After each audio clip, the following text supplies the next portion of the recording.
Thank you to everyone for attending tonight's meeting of the San Bruno Community Foundation's Board of Directors.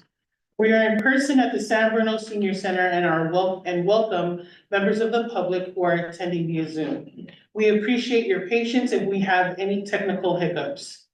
We ask speakers to speak loudly and clearly so that the microphones can pick you up and that our online guests, as well as everyone in the room, can hear you as well. A couple of technical items before we get to the content of tonight's meeting. Please know that we want to hear from you. Members of the public who are here at the Senior Center in person, if you would like to speak during public comment for items within the jurisdiction of the board that are not on the agenda or on any of the agendized items, please fill out the speaker cards that is at the table near the door. If you are attending on Zoom and you would like to address the board during public comment for items not on the agenda or on any of our agendized items, please use the raise your hand button at the bottom of the Zoom screen. Once you raise your hand, the executive director will see that someone wants to talk, and she will let you know that you are waiting. When it is your turn to speak, the executive director will call your name and unmute you. If you are joining us by telephone, you may also address the board during public comment by pressing *9. And again, the executive director will address you and unmute you. Speakers will be given 3 minutes to address the board. Please note that individuals may only speak once per agendized item. Also note that by 5:00 p.m. prior to the meeting, we received 13 written comments from the public related to agenda item 7A. All board members have received copies of these comments, and copies have been made available to the public on our website and at City Hall. We received one additional written public comment after 5 p.m. when it was too late to post at City Hall, and so we have distributed that comment to the board here at the meeting. All of the written public comments received are available in a packet on the table near the door. Let's begin the meeting. So we also did receive one right before the meeting that I had already left the office, no way to print it. So it has not been shared yet with the board. It is from Karen Ferguson at Cora, which is one of our Community Foundation Community Grant recipients in past years. She discusses the value that Cora brings to the community, the services it provides, their appreciation for the grants that they've received in the past, and just wanted to communicate how important the foundation support has been to Cora in providing those services. I do have it on my computer, so if anyone would like to see it, we do have it available here. Thank you. Okay, so let's begin the meeting. I call to order the meeting of the San Bruno Community Foundation Board of Directors of May 7, 2025 to order. Item number 2, I'll turn it over to Secretary Gomez for roll call. So just a note on technical issues tonight. So we're having trouble, IT is having trouble connecting us with the screen so that you can see what's on the Zoom with the OWL camera. It is being recorded. It will be posted on the website. You are not really missing anything other than seeing what the camera sees of this room. Hopefully they will get a result at some point. And hopefully the folks on Zoom can see us. We don't have any guests coming to speak that would be shown on the screen from Zoom today, and we don't have any slides. So you really aren't missing anything if they aren't able to resolve this for us. We do ask, because unfortunately we don't have microphones other than the OWL camera microphone, that you all speak as loudly as you can, because it is a big room and we want to make sure everybody can hear each other. So we ask the board, especially when you're speaking, to speak loudly, not just so the OWL camera can pick you up, but so the back of the room can hear you as well. And if you speak at the podium, we ask you to speak up as well. Thank you. Thank you. Okay, I'll turn over to Secretary Gomez. Thank you, President Natani Jones. Board Member Belinda Wong. Here. Board Member Supriya Perry. Present. Board Member Jessica Nglima. Here. Treasurer Pac Lynn. Here. Secretary Raul Gomez is here. Vice President Jim Ruane. Here. President Melissa Natani Jones. Here. All accounted for. Thank you so much. Moving on to item number 3, Would any members of the public like to address the board on a topic that is within the jurisdiction of the board but is not on the agenda? For those on Zoom, please indicate so by using the raise hand button at the bottom of your screen. We did have one card for a guest in the audience, Dave Dornless. Good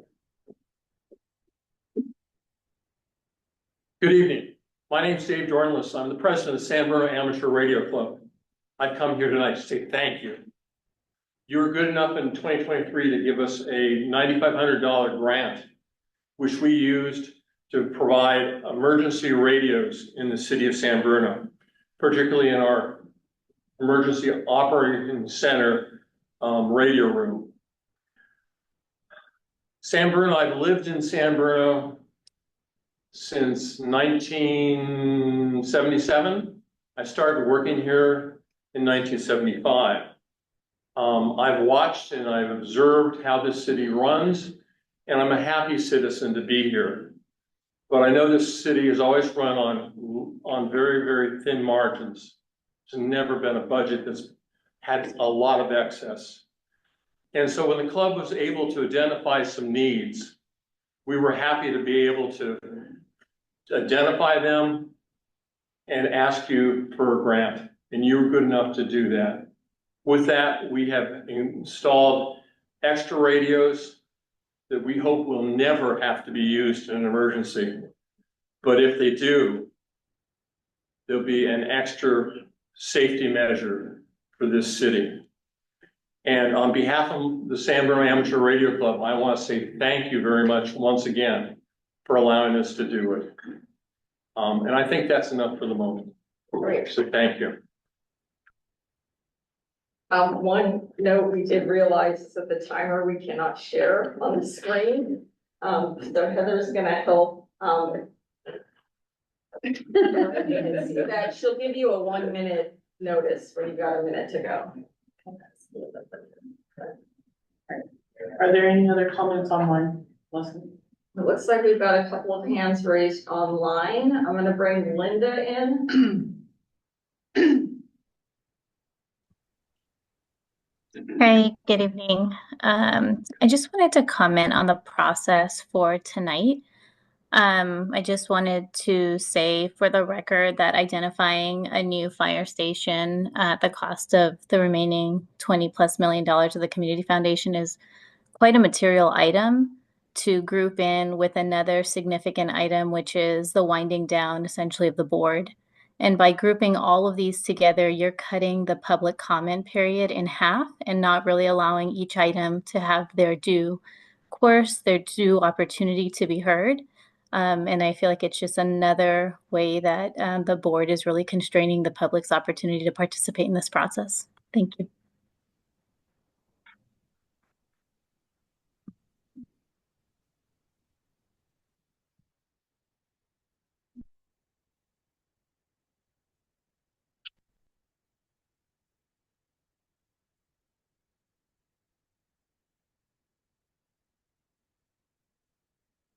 Donna, do you want to talk on general public comment or on item 7? I'm sorry, you asked me to speak. This is John McLaughlin. Are you talking in general public comment or were you speaking? I'd like to speak on item 7. I just wanted to clarify that's the best place for me to come back. Okay, we'll call on you when we get to item 7. Okay, thank you.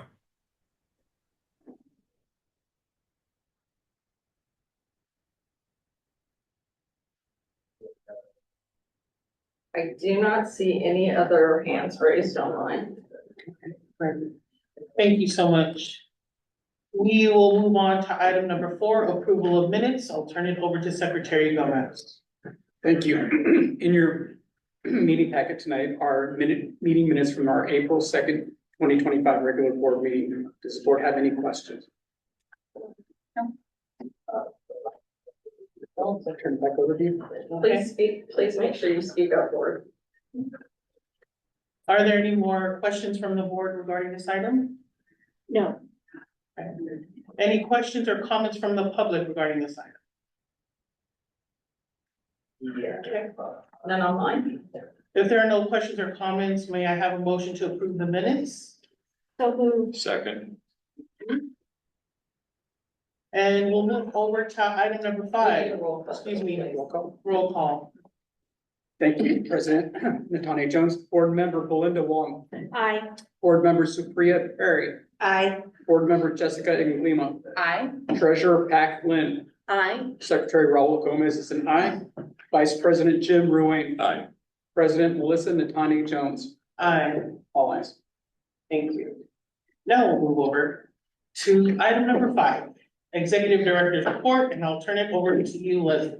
Good evening, everyone. My executive director's report will be very brief this month. Just two quick items. First, on our insurance policy renewals, our crime insurance policy with travelers was renewed for 2 years last spring, so it's just an automatic renewal this year. And we'll be paying that annual premium of $2,887 for the second year of renewal shortly, and that takes the renewal period begins on May 27th. Also just wanted to give you a heads up on our next investment committee meeting, which is scheduled for May 21st. It is normally held at 4:30 p.m. at City Hall, room 101. City Hall is having some work done, so room 101 is not available to us. And it'll be in room 115 instead. And so as a formality, we have to cancel the regular meeting and then schedule a special meeting, same date, same time, just a different room across the hall. And that's all I have. Okay. Thank you, Leslie. We'll move You over have to ask for questions. Any questions from the board? No. Any questions from the public? Any comments regarding this item? Nothing online. Okay, thank you. Item number 6, consent calendar. We have 2 items on the consent calendar today as listed in the agenda. Would any members of the public like to comment on these consent items? Any questions from the board? No. Okay. I call for a motion to adopt the consent calendar. So moved. Second. Okay. I'll turn it over to Secretary Gomez for a vote. Thank you very much. Board Member Belinda Wong, Aye. Board Member Supriya Perry, Aye. Board Member Jessica Lima, Aye. Treasurer Pac Lynn, Aye. Secretary Raul Gomez is an aye, Vice President Jim Ruane, aye, and President Melissa Natanya Jones, Aye. all ayes. Thank you. Okay, we'll now move over to item number 7, conduct of business. 7A, receive report from the Ad hoc Committee on Strategic Planning and adopt resolution adopting the recommendations of the Ad hoc Committee on Strategic Planning, including A, updating the foundation's program and investment strategies to spend down most of the foundation's total net asset at the end of the current fiscal year in the near to midterm on at least one large legacy project and wind down all other programs. B, identifying a new fire station, number 52, as the foundation's top choice for a legacy project and directing the president and executive director to send the San Bruno City Council a letter expressing this decision. C, discontinuing all other programs, including the Crestmore Scholarship and the Community Grants Fund at the end of the fiscal year. D, directing the Ad hoc Committee on Strategic Planning to review and make recommendations to update the program strategy framework. E, directing the Investment Committee to review and make recommendations to update the investment policy statement and investment operating plan. And F, directing the Executive Director to review staffing needs and begin trimming operating expenses in the fiscal year 2025 to 25-26. Budget to reflect these strategy changes. At our last 3 meetings, the board continued its post-RAC strategic planning deliberations to determine the foundation's program and investment strategy once the RAC grants are fully dispersed. As you know, in February, the board created an ad hoc committee on strategic planning made up of myself, Vice President Ruane, and Secretary Gomez to lead the board's strategic planning deliberations. The board confirmed that it wants to focus its discussions on 2 main options. One, spending down the remaining funds in the near to midterm on one or two large legacy projects and winding down all other programs. And two, spending down the remaining funds over a set period of time, with a target annual budget, with several board members expressing a preference for option number one, if an appropriate final legacy project can be identified as the best use of the foundation's remaining funds for the long-term benefit of the community.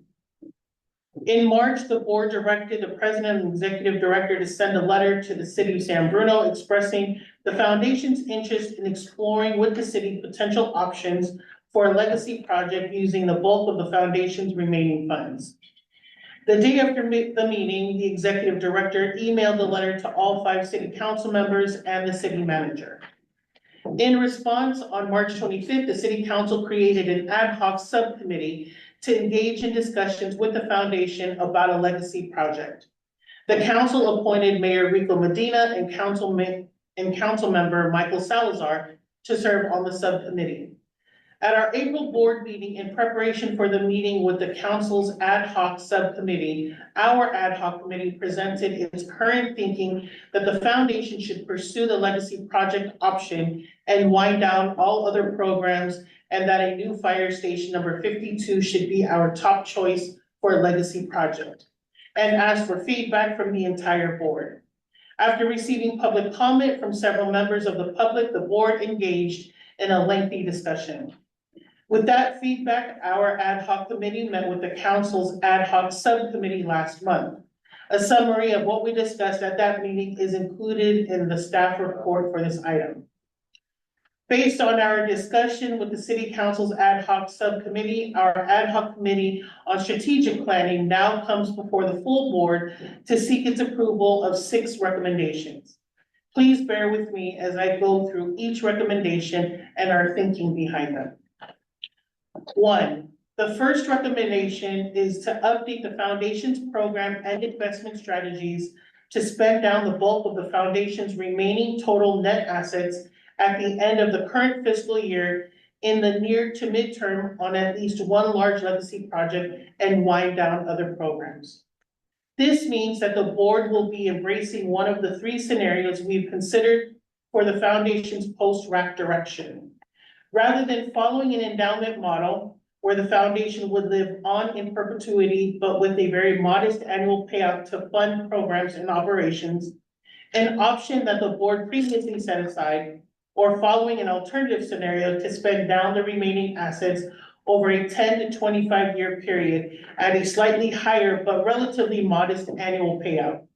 The board will be affirmatively adopting the idea of spending down the bulk of the remaining assets on one main legacy project and possibly a couple of other strategic grants and winding down all other programs and eventually the foundation in its current form.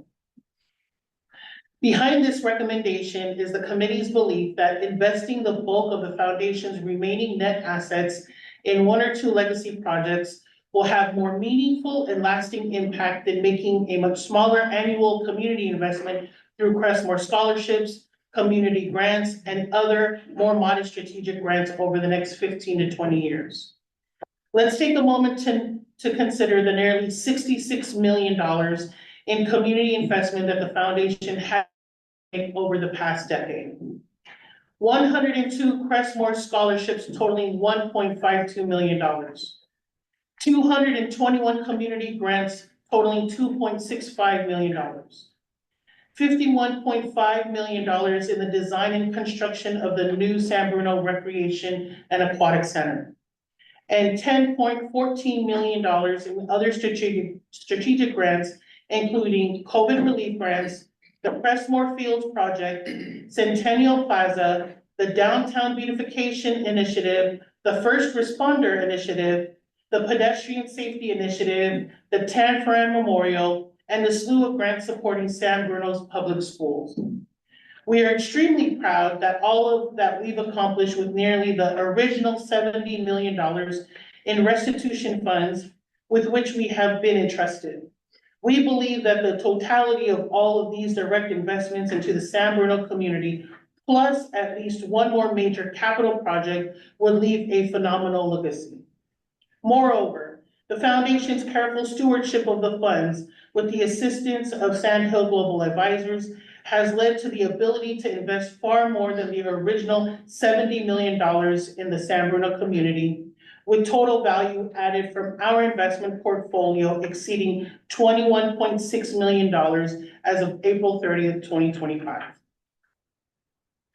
The second recommendation is to identify a new Fire Station 52 as the foundation's top choice for the legacy project to receive most of the total net assets earmarked for legacy projects, and direct the foundation's president and executive director to send a letter to the San Bruno City Council to communicate this decision and seek the City Council's agreement to the foundation serving as a funding partner on a new Fire Station 52. This letter is in the meeting packet attached to the resolution as Exhibit A. The committee makes this recommendation with the strong belief that a new Fire Station 52 is the only realistic legacy project with the city that can be accomplished in the next half decade. The city has identified Fire Station 52 as outdated and in need of seismic improvements. Construction of a new fire station, which the city has been preliminary exploring in the development and post-voter approval of Measure Q, is likely to be in the 20 million to 25 million range. Grant funding in the range of 15 million to 19 million from the foundation would make a substantial contribution to the overall project cost. And the city has Measure Q funds available to cover the remaining balance. Moreover, a foundation investment in the fire station replacement project would allow the city to redirect Measure Q funds currently penciled in for that use to much needed community supported street and stormwater improvements, estimates of which exceed the $102 million that the Measure Q will raise. The city has begun exploring the option of obtaining land from Caltrains at the corner of San Bruno Avenue and Skyline Boulevard for a new fire station, and is also considering options for building a new station at its current site. Committee members view investment in the new Fire Station 52 as a fitting final project for the foundation, given the foundation's origins, a full circle project, so to speak. Fire Station number 52 is located in the Crestmore neighborhood where the 2010 gas pipeline explosion took place, played a crucial role in the city's response to the disaster, and supports the entire city of the San Bruno and the broader region. The committee does believe that a new reimagined library could greatly benefit the community, and we discussed this idea with the council's ad hoc subcommittee. However, a new library does not have a realistic chance of coming to fruition in the next few years. It would likely take years for plans to develop and require significant additional funding sources that have not yet been identified or secured. The current library site is too small for an expanded facility and necessary parking, so the city would have to identify and potentially obtain property on which to locate a new facility. The project cost of a new library would likely be significantly higher than the cost of a new fire station, perhaps upwards of $50 million, and the city would have to identify sources for the balance of funds needed to complete the project, which would be a daunting task in the face of the city's pre-Measure Q community survey results that indicated modest support for a public revenue measure for library improvements. We also have questions about the challenges the city might face in covering the ongoing costs of operating an expanded library, which, unlike the Recreation and Aquatic Center, is unlikely to have multiple income generating revenue streams supporting its operations. The committee also discussed a couple of other community needs with the council's ad hoc subcommittee, including a new sports complex at Lions Field. Since the foundation has already awarded grants supporting the development of the Crestmore fields as a soccer complex and improvements to school athletic fields in addition to the RAC, the committee favors the fire station project over additional recreational projects for the remaining funds. To us, the fire station is the only project that the city is ready to move forward on, and that makes sense for the foundation to fund as a final legacy project. In identifying the fire station project as a top choice for our main legacy project, the board would leave open the option one or two other final strategic grants with a smaller portion for the remaining net assets, such as permanent lighting at the Crestmore Fields, which the board already said it would consider, or one of the San Bruno Park District's strategic initiatives. Bear with me, folks, we're only on 3. The third recommendation is to direct the discontinuation of all other programs, including the Crestmore Scholarship and the community grants at the end of the current fiscal year in order to maximize preservation of the foundation's net assets for any legacy projects. The foundation would complete its current cycle of Crestmore scholarships, which are in the process of being awarded, and neither the Crestmore Scholarship nor the Community Grants Fund would be offered during the 25-26 fiscal year. Discontinuation of these programs would not only preserve the funds that would otherwise be awarded in grants and scholarships, but also result in reduction of the foundation's operational expenses. The committee acknowledges that ending popular programs like Crestmore Scholarship and the Community Grants Fund is difficult, but we believe that concluding these programs is necessary to maximize the funds available for any final legacy projects. If the board approves the committee's recommendation, the foundation will focus its program activities primarily on the development and implementation of Fire Station 52, the 52 project, and any other final legacy projects. We anticipate we would structure grants supported to support for any new legacy project similar to the way we structured our investment in the RAC, with multiple grants funding various stages of the design and construction process and payments made based on regular reporting from the grantee. In addition, the foundation would finish administering any previously awarded grants and scholarships, many of which are multi-year and involve additional payments of grant and scholarship funds and reporting obligations of grantee and scholarship recipients. Number 4. The fourth recommendation is to direct the ad hoc committee on strategic planning to review the foundation's program strategy framework and recommend any needed updates to reflect the above changes in strategy. The program strategy framework is a high-level policy document outlining the foundation's program strategy for using the restitution funds to benefit the San Bruno community. It includes the foundation's mission, vision, and purpose statements, guiding principles, funding criteria, and the 3-bucket program strategy approach of the strategic grants, community grants, and the foundation-run scholarship program. This document will need to be updated to reflect the board's decision, and the ad hoc committee on strategic planning would be tasked to lead the effort. Number 5.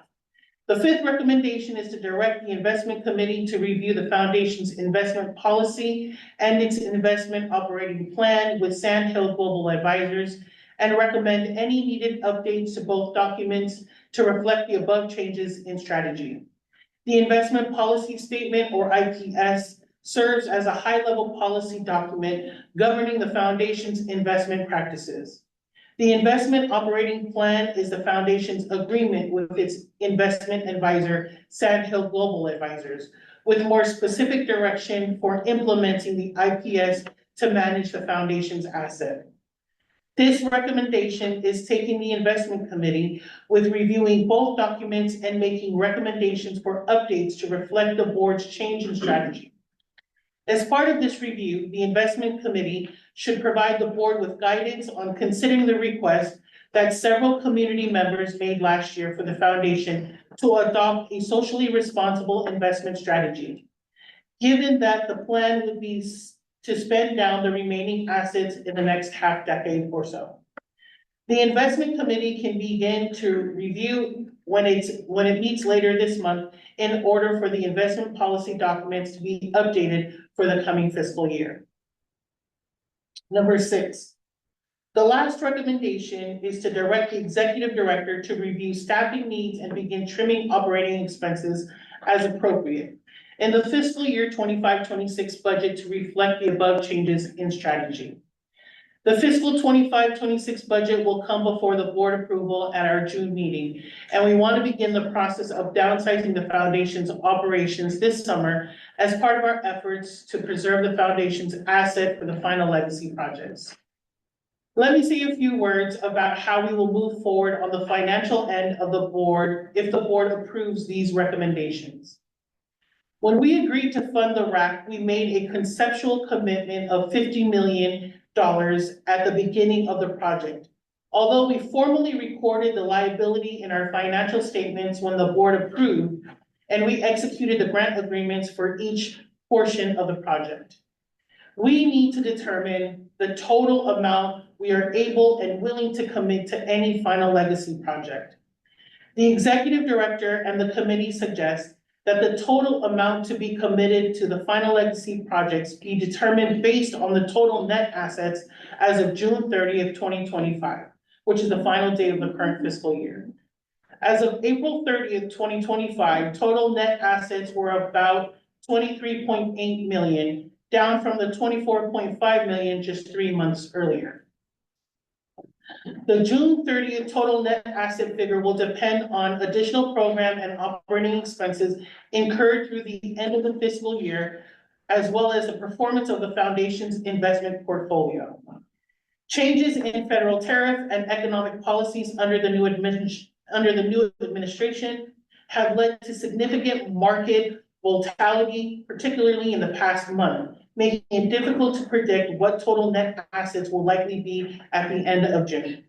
To ensure that the foundation has more sufficient funds to cover its operating expenses through the completion of any previously awarded grants and scholarships and any soon-to-be awarded legacy project grants, at least another 4 to 5 years, the foundation would reserve $5 million from the foundation's June 30th, 2025 total net assets, and the remaining balance would be in the total amount available for the final legacy project. The specific amount for the fire station project would be determined after the city has agreed to partner with the foundation on the project and the foundation has received additional costs and related information on permanent lighting at the Crestmore Fields and the San Bruno Park School District's strategic initiatives. The $5 million reserved for operations provides a very comfortable cushion, as we do not want to run out of funds if it takes longer to finish administering all remaining grants and scholarships. And it also provides a cushion in the event that other critical needs arise. Better to reserve too much than too little. If there are funds remaining, including any future investment income occurred after all grant and scholarship commitments have been fully dispersed and administered, the board would be able to grant all of the portion of those remaining funds to the fire station project or any other strategic initiatives as appropriate at this time. 2 final points I want to make before we open it to public comment and then discuss it with the board. In making these recommendations, the ad hoc committee believes the foundation has received sufficient community input on community needs based on the 2015 and 2021 community listening campaigns and feedback received at board meetings.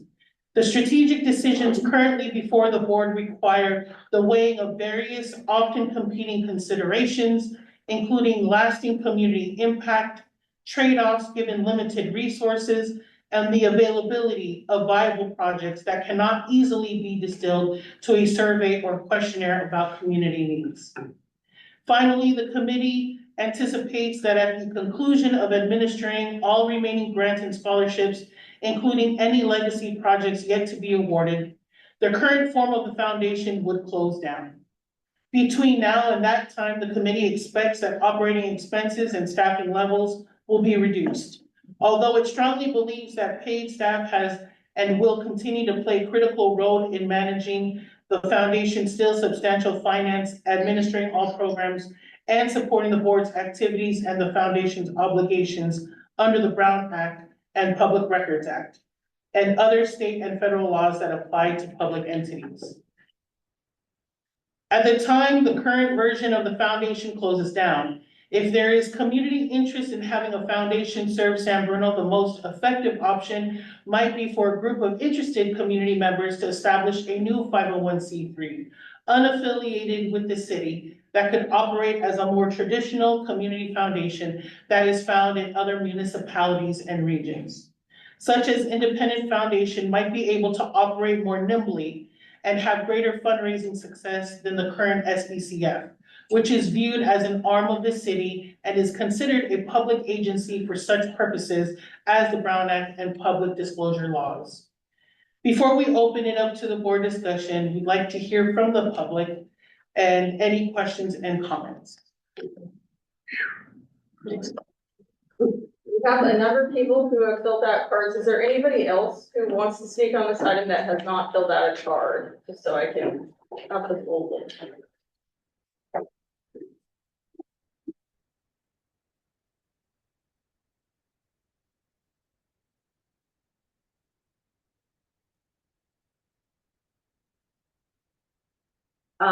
You're gonna keep time? Yes. Okay. So we're gonna do the ones in person first, and then we'll get to those of you who are on Zoom, just to keep things moving here. So the first three we'll do just based on the stack in front of me. Andy Jones, Rebecca Milano, and Dave Dornless. So if Andy wants to go first. No microphone, speak clearly and loudly. Just speak clearly and loud. Okay, okay, Thank you. And she will give you your time. You've got 3 minutes. great. Okay, thank you for having me listen. I've listened to what I have to say here. My name's Andy Jones. I've been a resident of San Bruno for more than 30 years. I've also been a local educator for more than 40 years, having valued justice and fair representation throughout my teaching career. Today, I wanted to know if you are straying from these values of justice and fair representation by the recent thoughts and proposed actions of your foundation, as I just listened to. I am both concerned and saddened to hear that you are considering phasing out the SBCF. It has been a blessing that this foundation has utilized the ideas of a majority of community members surveyed to effectively support the rebuilding process following the aftermath of San Bruno's tragic pipeline explosion. Is there any chance you can delay or alter this important decision to wind down your foundation until you have surveyed the community on this subject? Well, it sounds like surveying, not something you want to do at this time. I'm so grateful that you have utilized community survey responses to guide your decision-making thus far. It shows an investment in honoring the wishes of the community.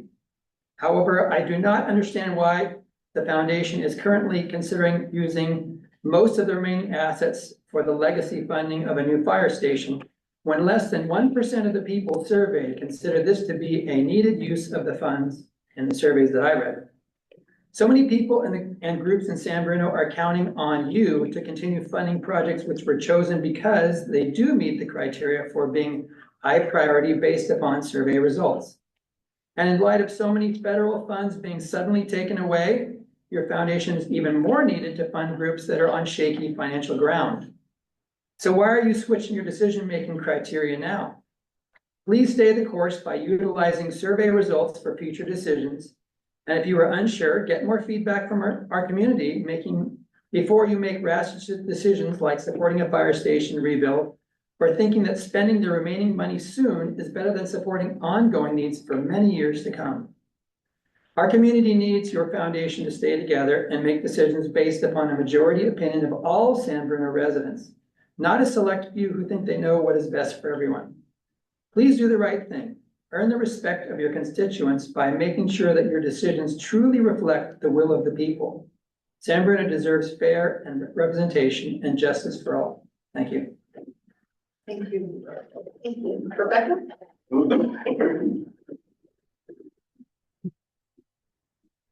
Hi, good evening. My name is Rebecca Milano, and I am actually pretty new to San Bruno, although my kids did go to high school here. I've been a business owner here for the last 2 years, and I had never been so civically engaged as I have been in San Bruno.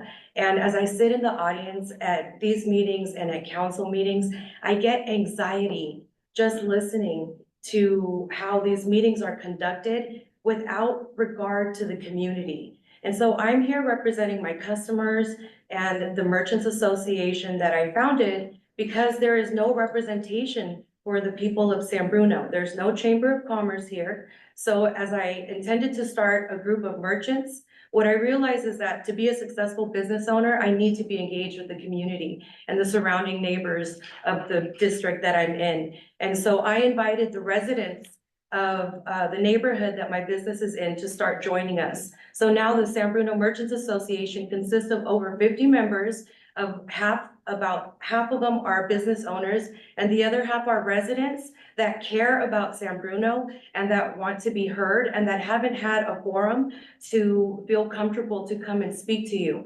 I have been attending city council meetings now for the last 2 years. And I would like for you all to know that if you make this decision, you are going to be making this decision on behalf of the 2 council members, Mayor Rico Medina and Councilmember Michael Salazar, that are the least engaged with the community. I have asked both of them repeatedly to attend meetings, which I've been having now for almost a year, and they have not attended one of our meetings. All other 3 of the council members have attended our meetings and have agreed to face the community. As I've been here, I've seen town halls, I've seen a couple of community halls around the parking. And we all heard the community express over and over what we thought was fair, what we thought our desires were, and what was the result of that. The city council decided to go with whatever Police Johansson said, and that has been a mess. It's been embarrassing to be in San Bruno. We've seen the headlines. This week alone, the parking is a mess. And those decisions continue to be made by the council that you're relying on this decision. And this is a huge decision that you're making for 42,000 residents of San Bruno. So as the earlier speaker said, these decisions should be made with more consideration to the community and to the public.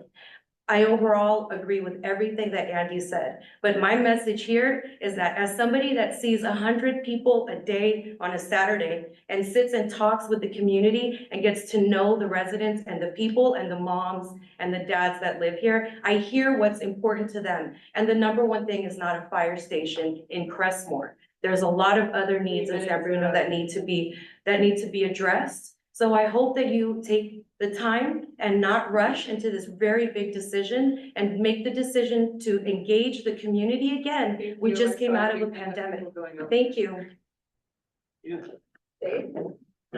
After Dave, it'll be Matt Jones, Nicole Hanhan, and Nicholas Rockford Hills. A series set a 3-minute timer. Once again, I'm back. My name's Dave Dorrance. I've lived in this city 48 years. I started working in this city 50 years ago as a newspaper photographer. One of my jobs was to go in and out of public buildings, schools, police departments, fire departments, okay? And a lot has changed in this city, all right? If you see a fire truck, it's certainly a lot better than we had then. When I started working, there was no such thing as a paramedic on a fire truck. There was no EMT on a fire truck. You had an ambulance service and that was it. South City started in the 70s with the first paramedics in this county. I covered that.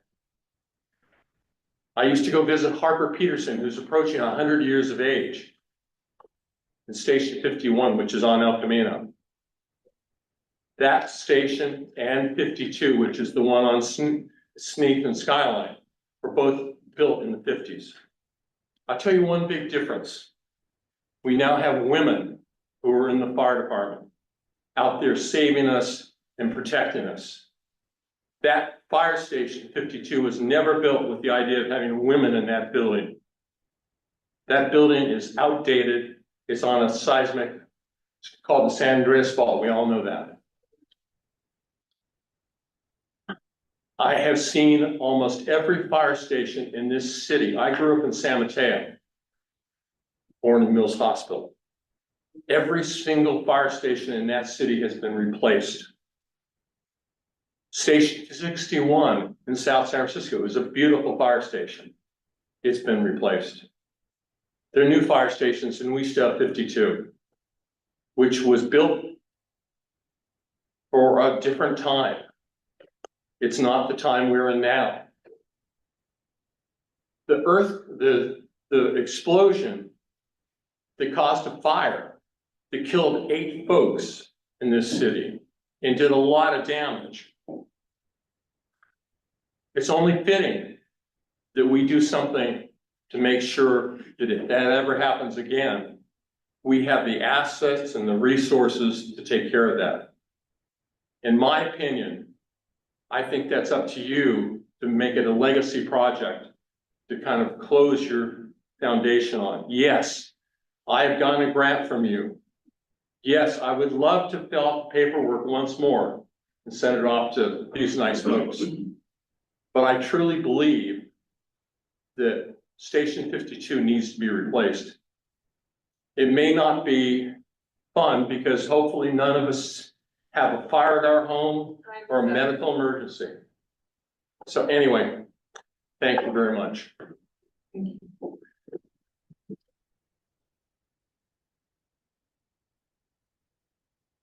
Thank you, board members, for your thoughtful deliberation put into this process. I read this staff report and I thank you for your comments earlier.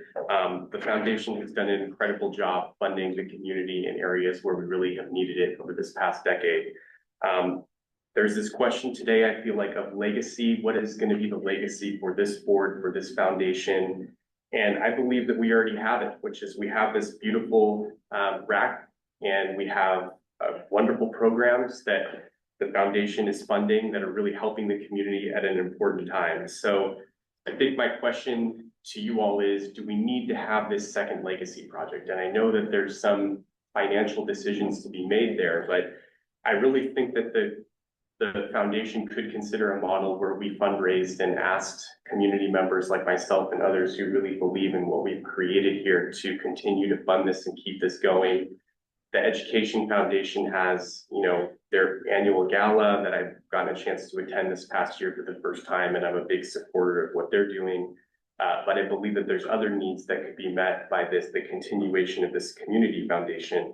Another thing I wanted to bring up is that in 2021 is when you said was the last time that you checked in with the community through a robust community engagement process. But since then, we've had 2 elections and every single person in the city council has had a chance to run for re-election, has done a robust job knocking on doors, engaging with the community. These are appointed positions and folks up here may not have had that same opportunity. So my ask is, since it has been 4 years and we just had a past election, that there's an opportunity to do that again. So I'm calling for more process with the community and to put a pause on this right now, because there's a number of us who have weighed in, people who have benefited from these programs who really don't want to see these programs go away in what feels like such a short amount of time. And I know that it's been some months for you all, but it's been last minute notice, it feels like, for a lot of community members. And speaking of elections, I want to bring up the results from the most recent election. I knocked on doors for Measure Q. I fully supported it. I believe in it. I believe in investing in our infrastructure, and I believe that a city-led process is the way to go, and that the city's already undergoing a process to assess their public facilities. And we should not get out in front of that process. And lastly, I want to say with the last election is, I work as a director for a nonprofit. This nonprofit, we've applied for foundation funding, and every program is oversubscribed. A lot of nonprofits are scrambling to get funding right now. Foundations are seen as a lifeline. So I would hate to have this foundation's legacy be to take away that lifeline at a time when all these programs that you have done such a great job funding are being taken away. Nicole? Good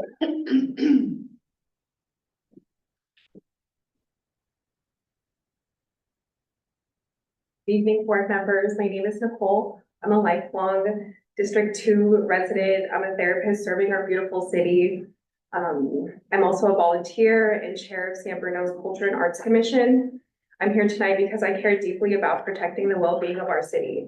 In the wake of the devastating PG&E explosion, our city came together to rebuild not just homes and infrastructure, but trust, hope, and resilience. From that tragedy, the San Bruno Community Foundation was born as a lasting promise to our city. Through scholarships, grants, community programs, the foundation has empowered and uplifted countless lives, including youth, families, seniors, educators, nonprofit organizations, underserved populations, advancing equity, opportunity, and healing. Today, we're at a crossroads. Dissolving the foundation to fund a fire station, a project the community had no say in, would abandon the mission this foundation was built to uphold. I have profound respect for our fire department and the life-saving work they do, but this decision is about more than a building. It's about whether we choose to honor the legacy of resilience and community investment that has defined this foundation from the start. We have an opportunity to keep investing in our community for the heart of San Bruno. The community deserves a true listening session before these funds are committed to ensure they're spent in line with public needs and wishes. Please do not let this chapter end here. Say no to dissolving the foundation and yes to a future that puts this community first. Thank you.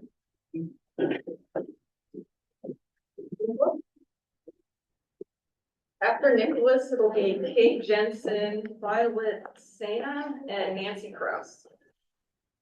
Good evening, board members. Thank you for allowing us to speak tonight. I do want to say I really appreciate the grants and scholarships that are able to help students pursue a higher education. I've been a longtime resident in San Bruno. I also started a organization in San Bruno Healthy Homes, to try to create a network. There's a lot of there's a housing crisis making it harder to afford housing, especially in San Bruno and San Mateo County. That's why I think it's really important for scholarships to be available for students to pursue the education, because if the rents keep going up, then folks are not going to go to school, they're going to go straight to work. And as a low-income student, when I went to Skyline and SF State, I relied on financial aid and scholarships. So I really think it's important to slow down this process, like others are saying, to engage more in the community and just take a pause and really figure out what the community wants. Thank you.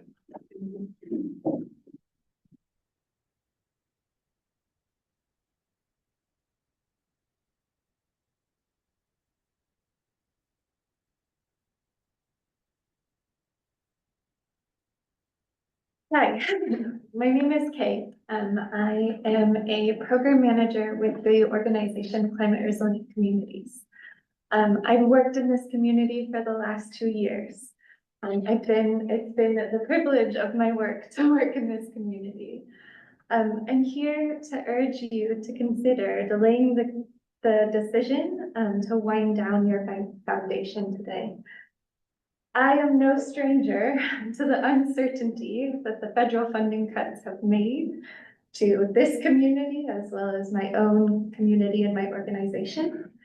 I hope you will consider that building trust in any community comes with a long-term investment in that community, and that legacy projects are beautiful representations of that in some respect, but often consulting the community on what that legacy looks like is the most valuable way to get economic buy-in from them and to hold up the long-term impact of that project. I hope we also consider today that who does this decision serve? I think we always are trying to think of that in the realm of justice. Justice demands that our tired, our poor, and our hungry masses are at the center of every decision we make. And I hope you will consider that as you move through this decision. And I thank you so much for the work that you've done in this community and the thorough thought process that you have and will put through this decision. Thank you.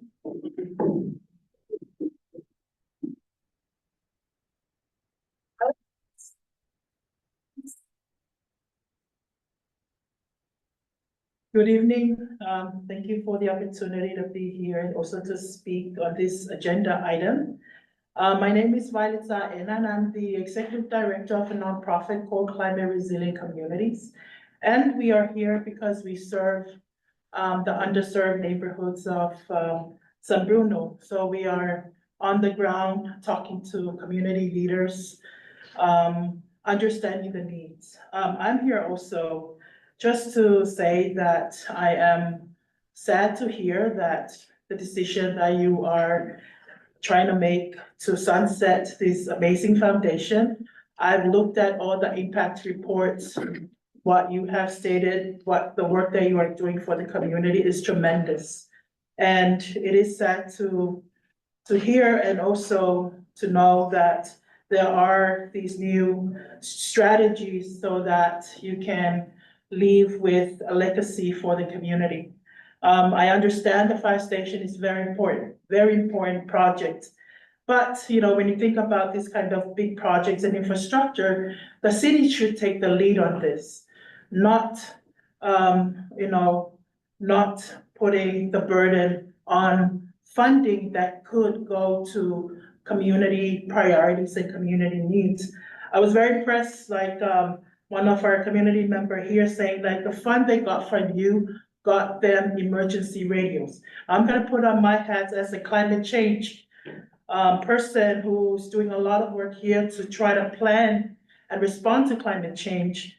There is a lot that is coming and a lot of uncertainties, and I know that the impact of climate change and the limited funding from the federal government is going to impact San Bruno. San Bruno is a highly vulnerable community to flooding, to air pollution. We continue to fight this chronic pollution.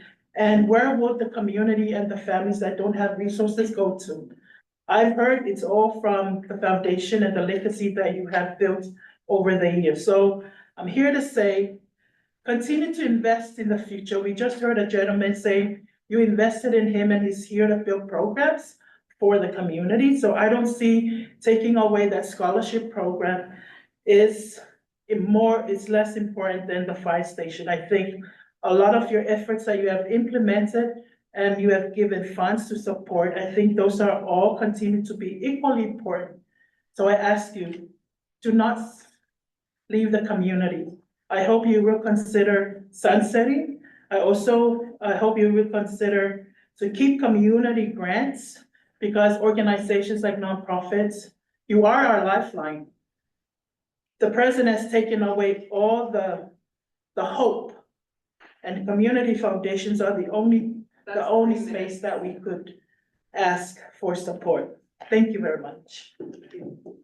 Thank you. Nancy Kraus, and then after Nancy, it'll be Marco DeRozzo, Heather Latta, and Rich Warren.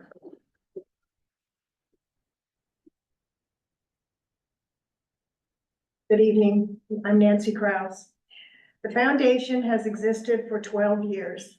I served on the board for 8 of those years, 5 years as the board's first president. I wish to provide some historical and personal context for the decision you are about to make. The board's focus from its inception was on 2 matters: investing the $70 million restitution settlement wisely and engaging the community in how to spend down the investment to best benefit the city of San Bruno. The foundation has never had a mandate to live on in perpetuity. Quite the contrary. The board wanted the communities to see and have immediate benefits from the restitution funds. The board funded at its significant expense 2 community listening campaigns that included well-advertised town halls, focus groups, surveys, and pop-ups. This extensive outreach across all sectors of the community, seniors, youth, business, service clubs, and including mailers to every address in San Bruno and monthly public board meetings, is what informed the board's strategic planning in the beginning and informs it now in the moment of the current board's decision-making. Because the board invested wisely, as of April, the value added to the $70 million was an impressive $21 million. Because the board did listen to the community, nearly $70 million has funded programs and projects the community asked for in the listening campaigns, including over $50 million for the RAC, along with improvements to downtown, pedestrian safety, programs in the schools, police and fire safety, restoration of soccer fields, on community grants, scholarships, and much more. At this juncture in the foundation's history and in these economic times of uncertainty, rather than allowing the funds to slowly dissipate, continuing a few programs over a few years, I believe it is prudent, and I applaud the board for taking the opportunity now with the remaining fruits of the investment to bookend the foundation's legacy with one more new facility.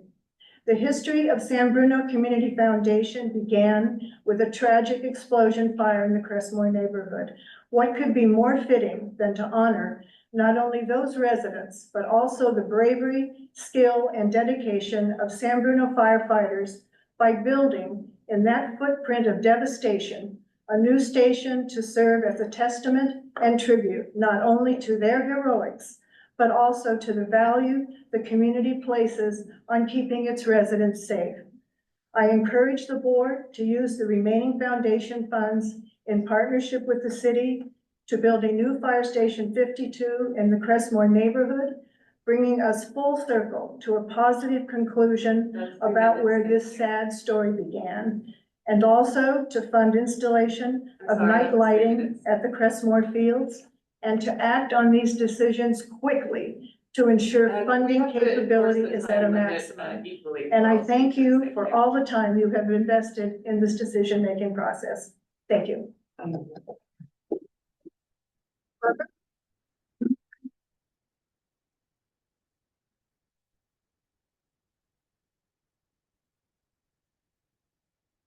gotta take my glasses off because I can't see. Good evening, everyone. Good evening, board members. First of all, am I speaking loud enough? First of all, I want to thank you for your service to the city of San Bruno, and everything you do as board members. I'm a current planning commissioner, but obviously I'm not here in that capacity. So I know, you're often put in positions to make difficult decisions. And, I'm just coming here because I feel confident that you're trying to make the best decision on behalf of the community. If not, I don't think you would be here. And speaking on behalf of my planning commissioners, I think we come together to make the best decision for the city. So I just wanted to preface that, my comments by saying that. I've been in San Bruno, about 15 years, and my wife's family's been here about 45. So I consider San Bruno home. And I'm coming here for just one main reason. The notion of public input is something that just kind of concerns me. I'm gonna respectfully disagree with the board president that 2 listening sessions over the last 10 years are sufficient. I think I went to those listening sessions. There've been 2 over the last 10 years.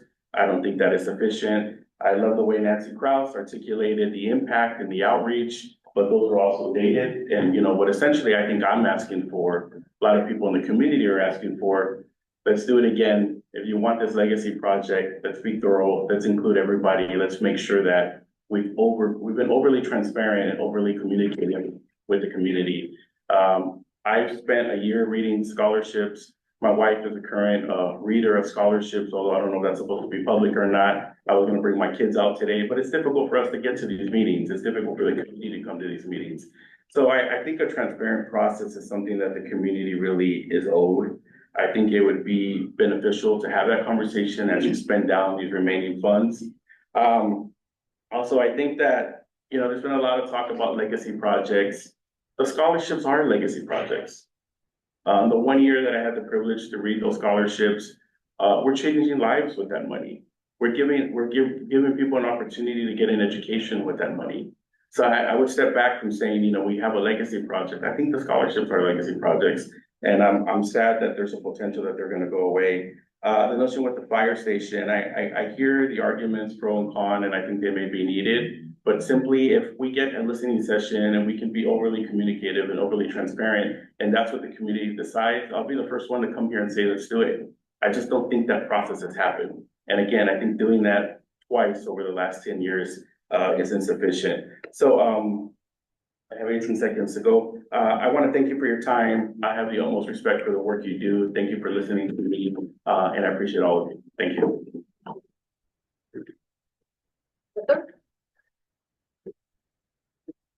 After Heather, it'll be Rich Byrne and Jessica Carrillo.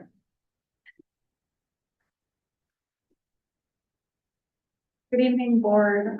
Heather Latta, president of the San Bruno Education Foundation, but also just a resident of San Bruno, right? That's how I became the president of the San Bruno Education Foundation. I've been a resident here for 13 years and have 2 small kids in the school district. And that's why I'm so invested in the school community, but really our community overall.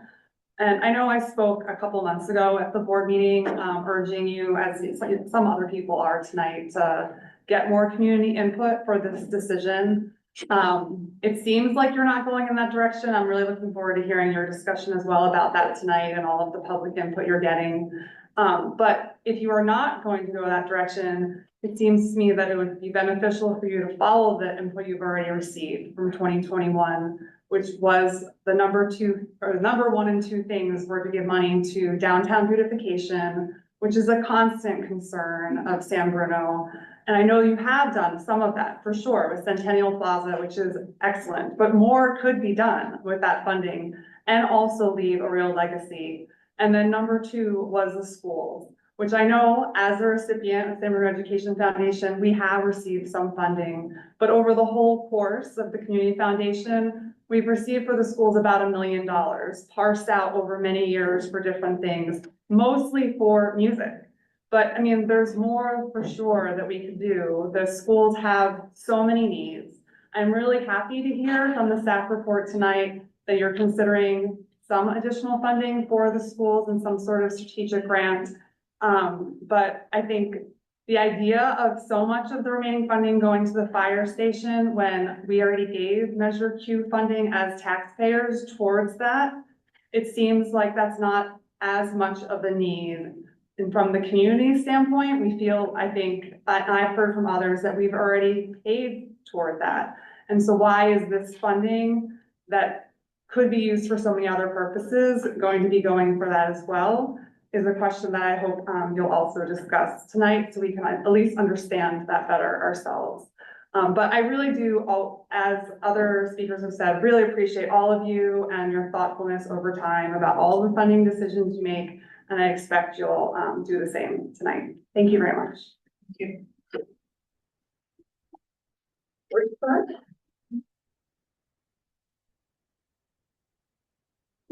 Board members, I wasn't planning on being here tonight, but I saw one of the city council members, and so decided to drop in. I just want to give you an update on what happened, and I want to thank you as a whole for the Crestmore project. But I've been working on the fields, that's why I'm dressed like I am today, and at the elementary schools, and we have 60 potential brand new players that are going to try out this Friday night at John Muir. So I want to thank you again, money that you gave to the schools, and it was a big boost, and it's nice to see all those kids out there playing on the fields and the staff that works there.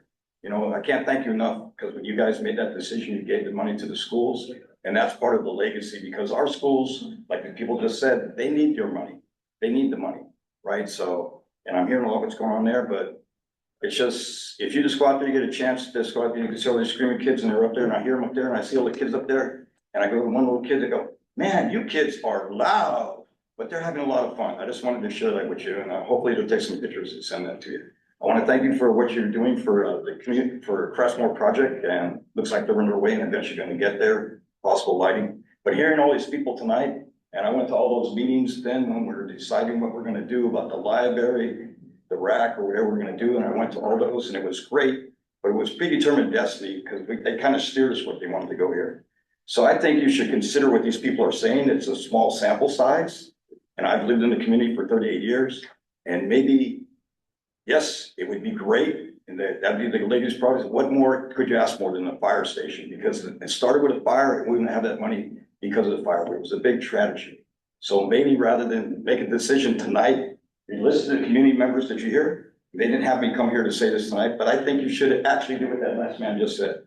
Do a final reach out to the people, because I don't know what outreach you have done, and you can probably talk about that amongst yourselves and compare what outreach was actually done, and just make a final before you make this final decision.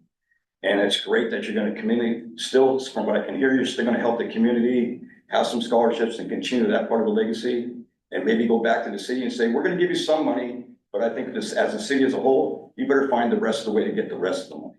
You know, I know it's hard for them, and somehow some grants or whatever, maybe they can help it out. But the lasting legacy you couldn't ask more, like the former president said, was to have a fire station. Because that is the lasting legacy of what we always can remember, right? We can remember the rec center, we have that there. And I'll always remember when we go to these places, because you've done some things, you've done a lot of great work. So just consider what these people are saying tonight. Thank you for your time, and thank you for your thankless help, because without you and the hours that you put in, our community wouldn't be as rich as we have it. So thank you again.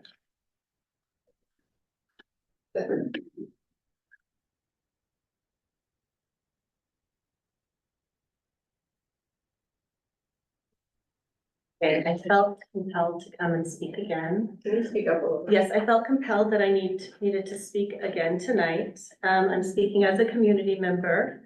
Although, as you know, I've seen firsthand the powerful impact of the annual community grants and the Crestmore Neighborhood Memorial Scholarship firsthand. I not only in tangible support that they provide, but in the opportunity, inclusivity, and support that they bring to students, families, nonprofits, and our broader community. These grant programs reflect the heart of San Bruno, supporting everything from education, the arts, and mental health to housing stability, food security, and local business growth by addressing a wide range of evolving needs that change every year. They help people of all ages and backgrounds in our city of San Bruno thrive. At the same time, I do understand the board's desire to fund a new fire station and first responders. It's important as a lasting investment in public safety and a meaningful tribute. But I truly believe there is a path forward that honors both goals, a new station and the continuation of people-centered programs. And these both are not mutually exclusive. Together, they can represent a legacy that both protects and uplifts. We are in a time of great uncertainty across the country. We're seeing cuts to healthcare, education, food assistance, childcare, job security, veteran services, and senior services, among a ton of other things. Local families and nonprofits are already feeling the effects. The need for flexible local support has never been greater, and it's only going to get worse. Please consider a pause rather than a permanent end to these programs, allowing time to reassess our community needs as national and state level impacts become clearer. I urge the foundation to include more community voices in shaping this path forward. If a fire station is chosen, I strongly encourage the board to delegate a portion of the remaining funds to trusted community partners such as the San Bruno Education Foundation to administer a streamlined version of the Crestmore Scholarship and/or mini grants. These partnerships can keep the spirit and impact of the foundation alive in a sustainable way. Please also consider supporting the San Bruno Park School District, which continues to face significant funding challenges. Investing in our children and schools is one of the most direct ways to strengthen the future of the community. The foundation's strength has always been its ability to evolve and respond to real needs. A legacy project can reflect that, but it shouldn't require the end of scholarships and grants. That's the thing of this thing. Okay. And scholarships and grants, I do think, are a legacy as well. Are there any other folks in person that would like to speak on this item?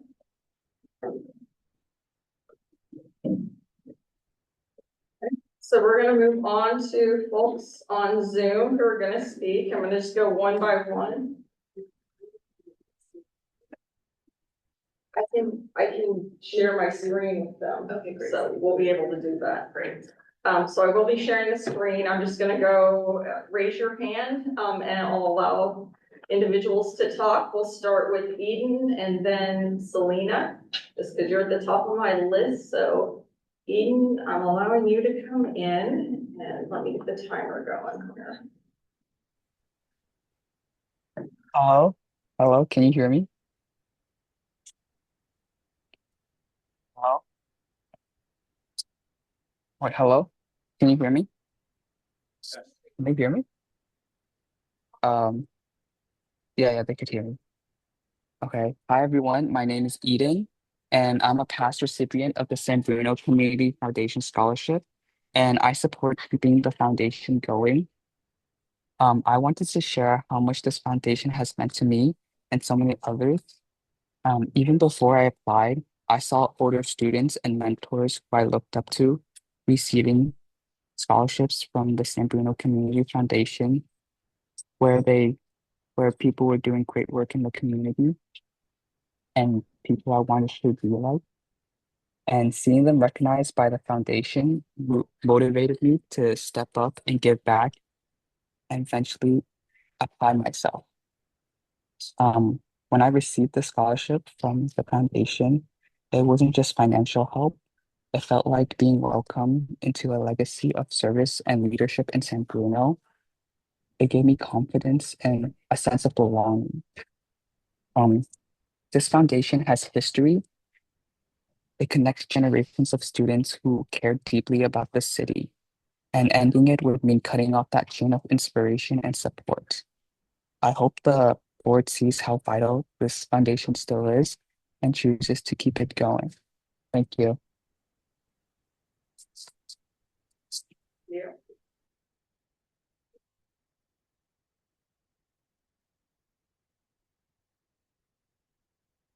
Okay, next up will be Selena and then Juanita. Selena, I'm allowing you to speak.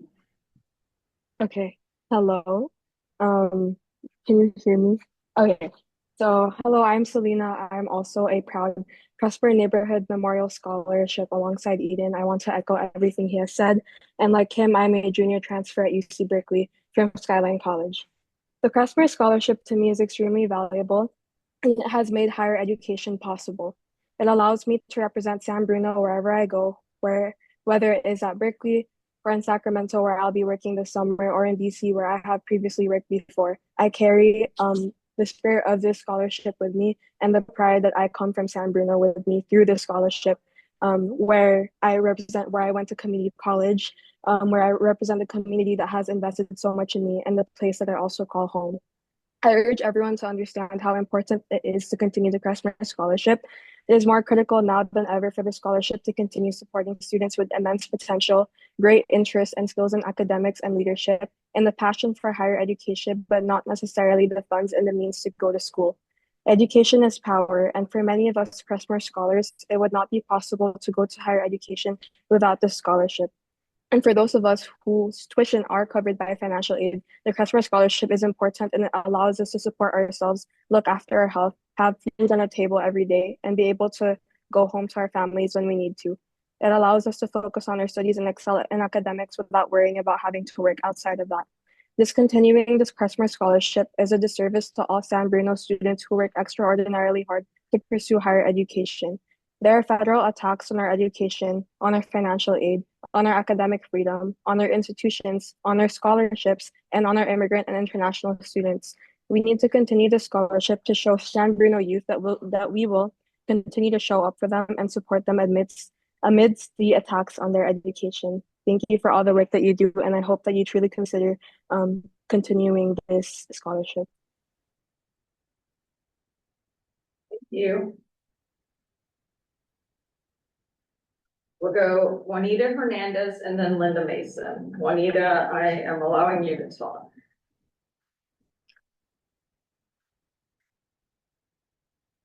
Juanita, are you there? Can you hear me? Yes. Okay. Good evening, board members. My name is Juanita Hernandez, and I've been a long, proud resident of San Bruno for many years. I love this city. It's a close-knit, hardworking community where neighbors look out for one another and where opportunities truly matter. That's why I'm here tonight to express my deep concern and strong opposition to the proposal to shut down the San Bruno Community Foundation's programs. SBCF has done more than just provide funding. It has invested in people. From scholarships that help our youth reach college dreams to grants that support mental health, education, and local nonprofits. SBCF has become a vital part of what helps San Bruno thrive. I keep hearing this referred to as a legacy project, but what kind of legacy are we leaving if we take away scholarships from those working hard to improve their future? What kind of legacy turns its back on the very people it's supposed to serve? I also want to acknowledge the difficult choices involved in allocating resources. It's sad to know that one of our fire stations may be left out of the renovation plans. Our first responders deserve safe, modern facilities just as much as our students deserve access to education and support. Please pause this decision and take the time to truly listen to the community before making changes that will impact generations to come. Thank you.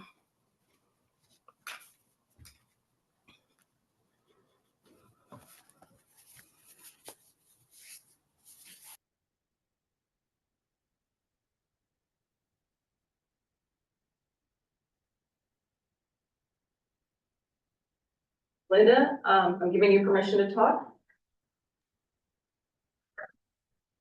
Okay, I'm waiting for the timer to be reset, I guess. There, thank you. Evening, San Bruno Community Foundation Board. I echo the speakers before me in support of the continuing foundation, but will focus on the proposal of funding a new fire department as a legacy project. I apologize for not being present tonight as I'm on the East Coast for a conference, otherwise would be there in person. My first concern is in your own staff report that made it abundantly clear that the city of San Bruno still does not own the land where the fire station is anticipated to go. To give the public who is listening some context, I was on the council over 3 years ago now when these conversations had just begun about building a fire station at the current desired location. At that time, a new fire station on the property the city does not own was estimated to be $32 million. It's unclear how, in today's market, this appears to be the only project in likely the nation that has gone down in cost and not up. With that said, the staff report argues that the ad hoc committee gives this recommendation because of the time, that it would likely be a fast project. To sum up, the city does not own the land 3 years after the suggested location was proposed where you want to build a fire department that you don't have the money to build without additional city funds for a project that presumably is not 20 to 25 million, but represents only what the foundation will give, not the entire project budget. This is greatly concerning and alarming. There are plenty of affordable and realistic options that the San Bruno Community Foundation has chosen not to consider. Turning Lions Field or Pacific Heights Park into a sports field similar to the $13 million sports field that was just unveiled in South City. A new library that Half Moon Bay got a decade ago for $24 million today would probably be valued at about $36 million. And implementation of the San Bruno's downtown streetscape plan that was estimated at $20 million that could be done right now, and that was the city's number one priority. Of great concern to me is also that nowhere in the staff report or packet for tonight did the city of San Bruno submit a letter of support for this impactful decision being made. I also haven't heard staff or our elected council members supporting this initiative as a council member or as a resident. They will all be needed for this initiative to move forward. Considering the city and its resources will be used for the acquisition of the land for the property and building of the fire station, it's concerning that there appears to be no public or documented support of this decision by the city itself. Since the ad hoc committees occurred in private as allowed by law but not required, and no records exist, the public has no idea where the city stands on such a consequential decision. This is simply unacceptable. Worth noting was the word diversity that a board member threw in at the last Community Foundation meeting. It raised some questions for me. What investments and what projects have been done in the Rollingwood community? What investments and what projects have been done in the east side of San Bruno, other than the 1% of the entire budget that has been placed into the Centennial Park and Florida Park rebuilding? Remember that the settlement agreement provides for the benefits to the San Bruno community and its residents, not just the Crestmore community. And it's unfair to believe that the remaining funds should continue to fund only a certain sector of the San Bruno community when the entire community was impacted because city services were paused, delayed for almost a decade. It was the excuse I got over and over again why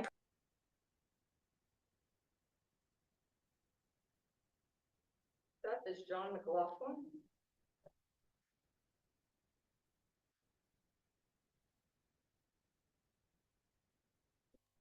Okay, thank you. My name's John McLaughlin. I'm one of the original members of the Community Foundation, along with Nancy and our colleagues. I served for 8 years. We made a decision, as Nancy mentioned early on, that we were not going to try to perpetuate us as an organization. That's one of the reasons we didn't get into fundraising. We agreed that we should revisit our goals periodically, and that's exactly what the board's doing, and I applaud them for doing that. I have two ideas for legacy projects, and like one of the previous speakers, or two of the previous speakers, I feel the education of our youth, our scholarship program is a fitting legacy for the members of the community that perished, and for those of us that were left to kind of pick up the baton and carry it forward, which includes our recipients. I suggest we look into endowing a scholarship program, either at the community college level or possibly at San Francisco State, and endow enough that it provides for a meaningful scholarship. I think this could be done, and it'd be a great lasting legacy for our foundation. I support the idea of a fire department or a fire station. However, the principal value of the fire station has been being a poster project for bond issues. And I think we need to make sure it can realistically be done, and it can be done in a way that is safe for the community around it and for the people, men and women working in it. It won't do any good if we put a fire station where it's going to fall down.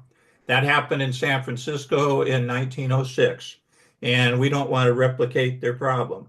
I think we need to provide management of the funds to make sure that they are actually used for a new fire station and don't somehow trickle off into the overall operational funds of the city, which has been done with certain other grants over the years. So those are my two ideas, and I appreciate the board considering them, and I appreciate the opportunity to listen to all the speakers that came before me and for their great ideas. Thank you. Thank you. Next up, we have Eva DeRosa, allowing you to talk.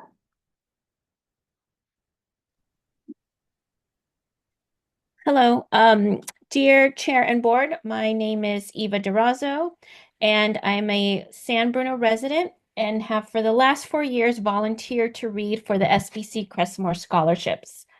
As you've heard, these scholarships are open to anyone with ties to the city and can demonstrate a record of service to San Bruno.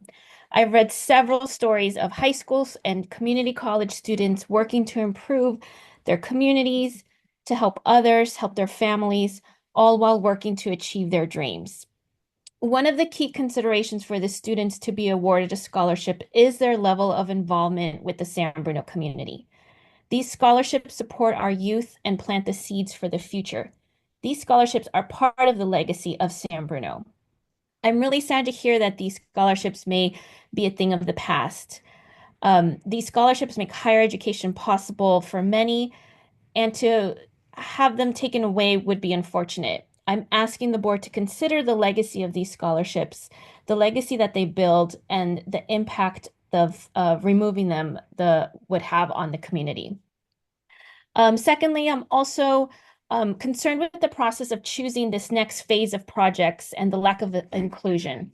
I think the community deserves a process where input can be given so the funding is used in a way that impacts the future of all of San Bruno. We need to hear from the community on the future of these projects with the consideration that these may be some of the final projects from the foundation. I remember taking surveys when they went out initially several years ago, but that was a very different context. And knowing that these may be the final projects, I think I would have make different choices and suggestions for these final projects. So I urge you to please consider the community, the voices we heard today, and especially from the students, as the continuation of the scholarship, I think, is a huge loss if we end it this year. Thank you. Thank you. I don't see any other hands raised online. Anyone else on Zoom would like to speak? Please do the raise hand. We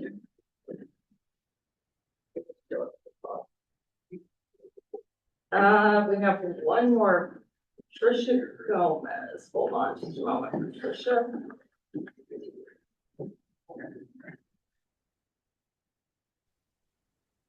Hello, everyone. Good evening.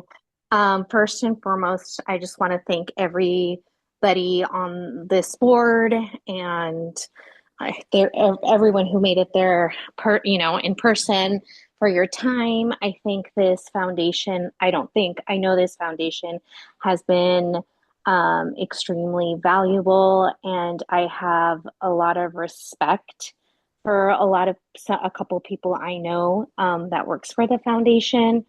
And although I'm not for or against for a fire department, I'm more concerned about the process again. This is for the people, by the people. And I think when there is, obviously I'm hearing again and again a lot of people echoing the same sentiment of whatever it is we would be at peace with, but we want to make sure that the community is involved. And given the last survey that I remember taking, this was not the top priority for our community, so that concerns me. And also, I think it is everybody's comments were great, but I was most touched by the students who received help from the foundation towards higher education. And I think we all could acknowledge that we come from a community who is largely a working class, and our youth is trying to access education. And I think that is a beautiful legacy for the students here of San Bruno. So anything we could do to help our youth propel and succeed. And we know that avenue is education. And we know through research that if our children could access education, they are more likely to come back and contribute to our community. So that's all I want to say. And again, thank you. This is nothing against the fire department or anything like that. I really, they are heroes in their own right as well.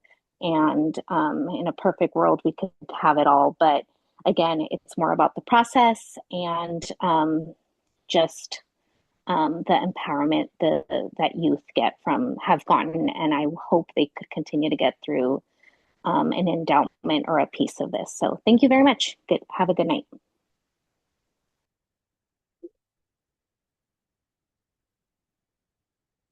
Anyone else online that would like to speak, please raise your hand.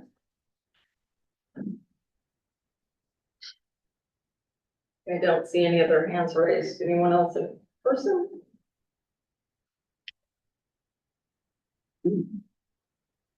Okay. Right.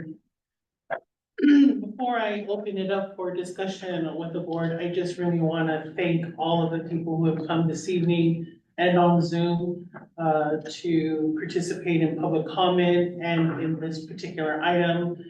Something that the foundation is always inviting and open to is hearing from our community. And so I just want to acknowledge and appreciate that you took time this evening to come and speak to us this evening. I'm going to now turn the time over to our board for discussion. Would anyone like to speak first? Chair. Oh. I want to echo, thank you all for your feedback.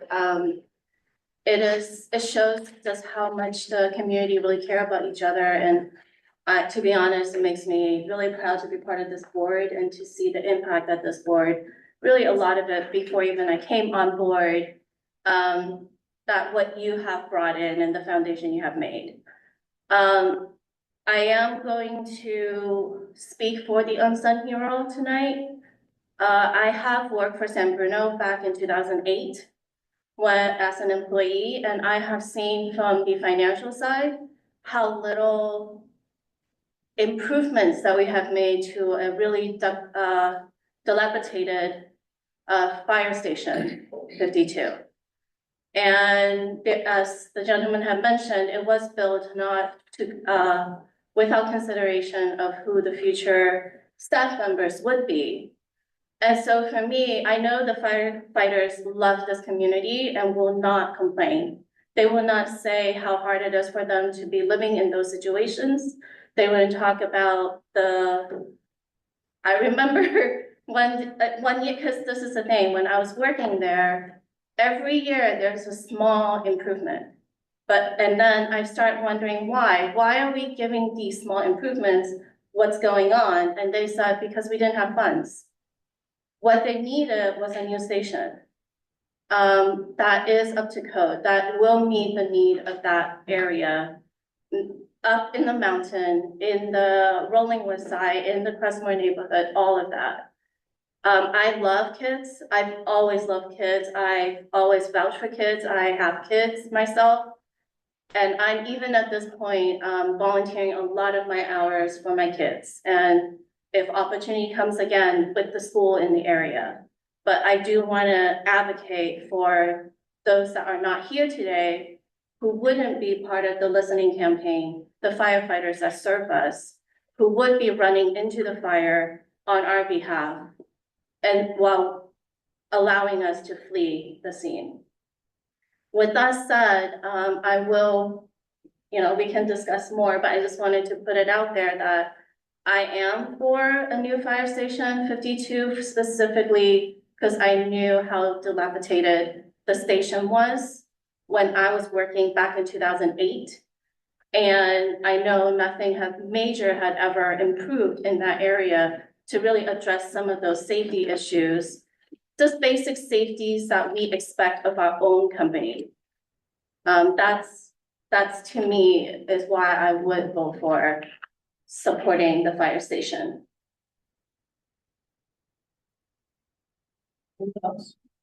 Through the chair. I just want to also echo and thank everyone who's here tonight or spoke,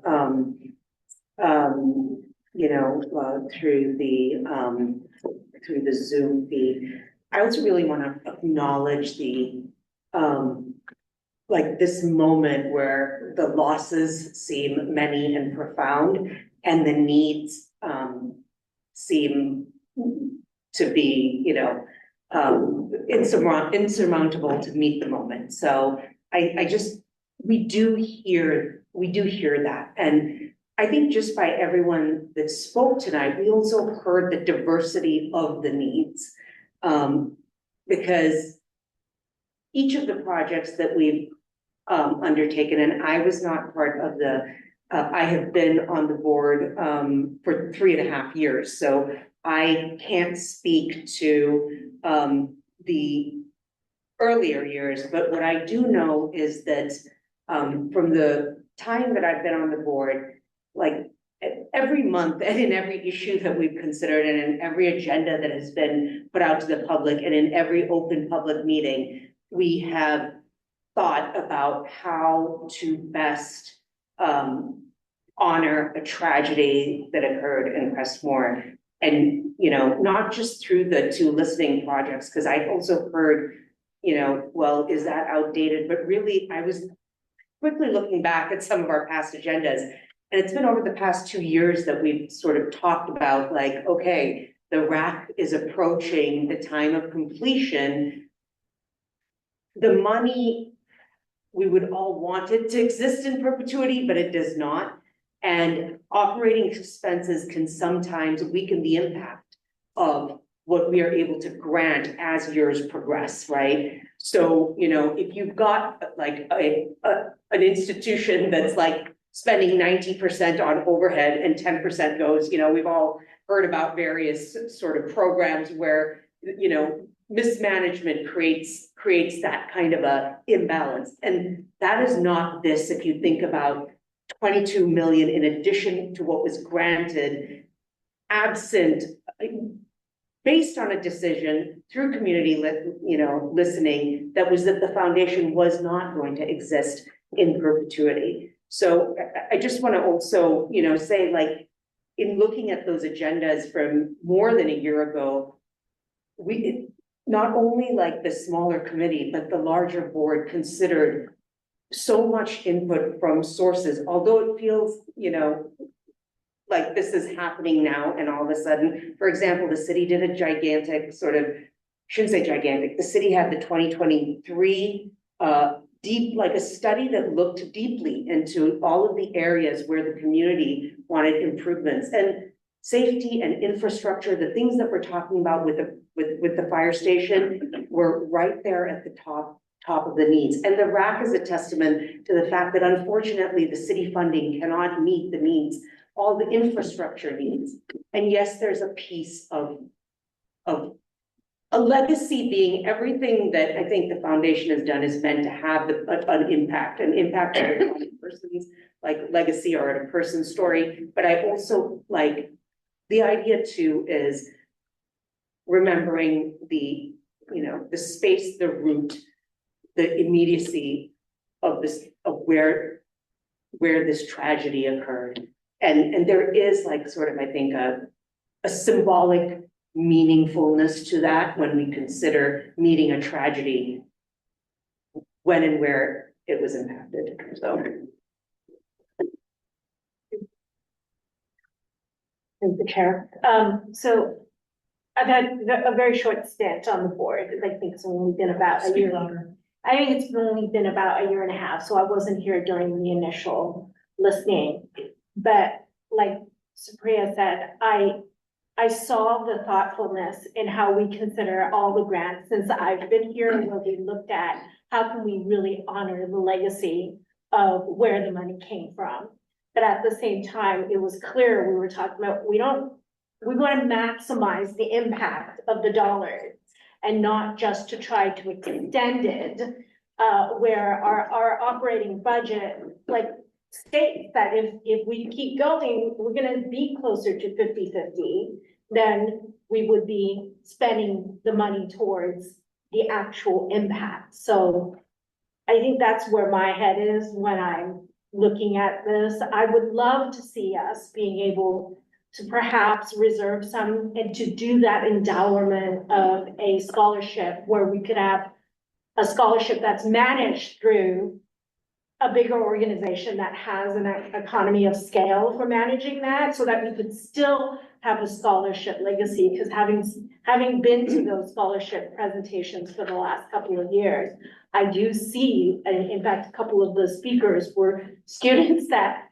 I shook their hands during giving them that scholarship. So I would love to see us be able to maybe reserve some dollars in that way, but overall, I do believe in just moving that money and getting a true impact of it and not perpetuating this form of the foundation.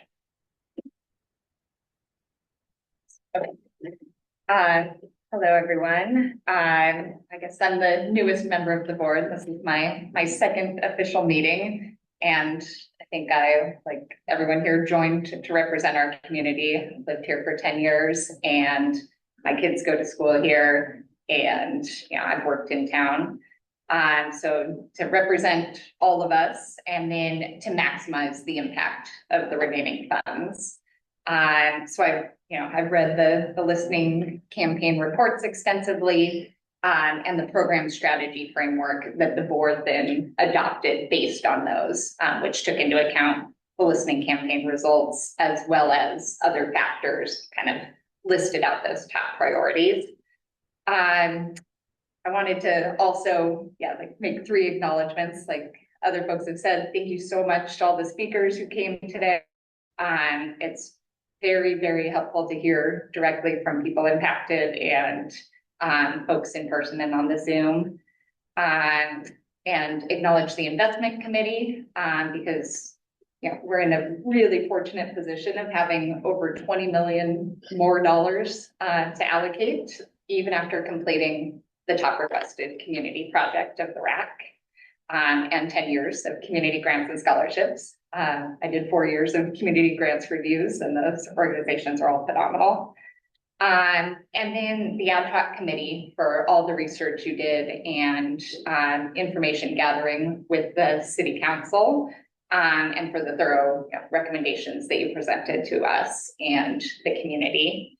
I wanted to start by asking if the ad hoc subcommittee could share any more color on options you discussed beyond, I know the report was very long and I'm sure you couldn't go into all of the details. But were there any other options that you talked through with the city council, and how did they score against the criteria, which I think is, feasible in the next 5 years, top community need, cost fits our budget, and there's probably one other thing, but was there anything else, especially like around the library or kind of like a scaled down approach to the fire station? We did meet with Mr. Salazar, Mr. Medina, Mayor Medina, and we discussed a few of those items. Like I said, nothing at that ad hoc committee was decided. It was a matter of meeting them and saying, this is what we're thinking of proposing for the board. And we want you to know that if it passes, we're going to send a letter, and we certainly want your participation in what we decide. And we want your participation quickly. We don't want it to drag on.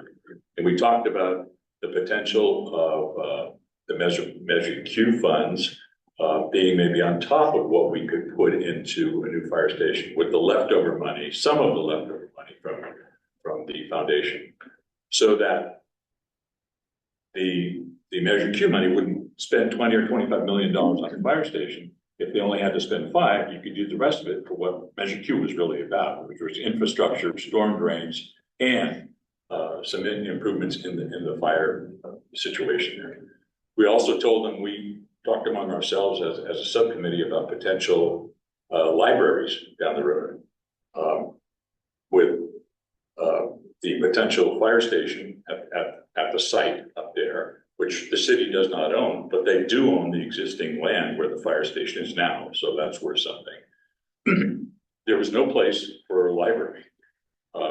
You're trying to completely redesign a bomb shelter, but it was built in the 50s, and it just wasn't feasible. The cost we estimated, just because, you know, we're not really sophisticated in that, but probably looking at the rack, we estimated a library would cost $50 to $55 million. Where's that money coming from? The city doesn't have it at all. They're getting community grant funds and stuff, not community grants, but some development funds, but those funds are not going to be close to what they need. So we did discuss a number of options with the subcommittee, not to say, what do you think? What do you think?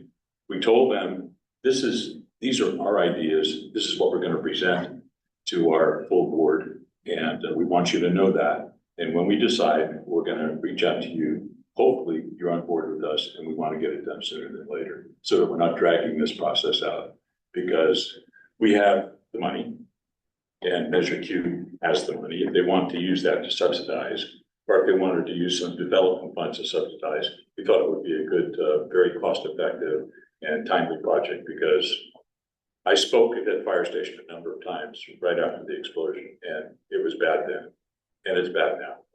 And that's something we told the city we felt would serve the entire community of San Bruno. So, anything else?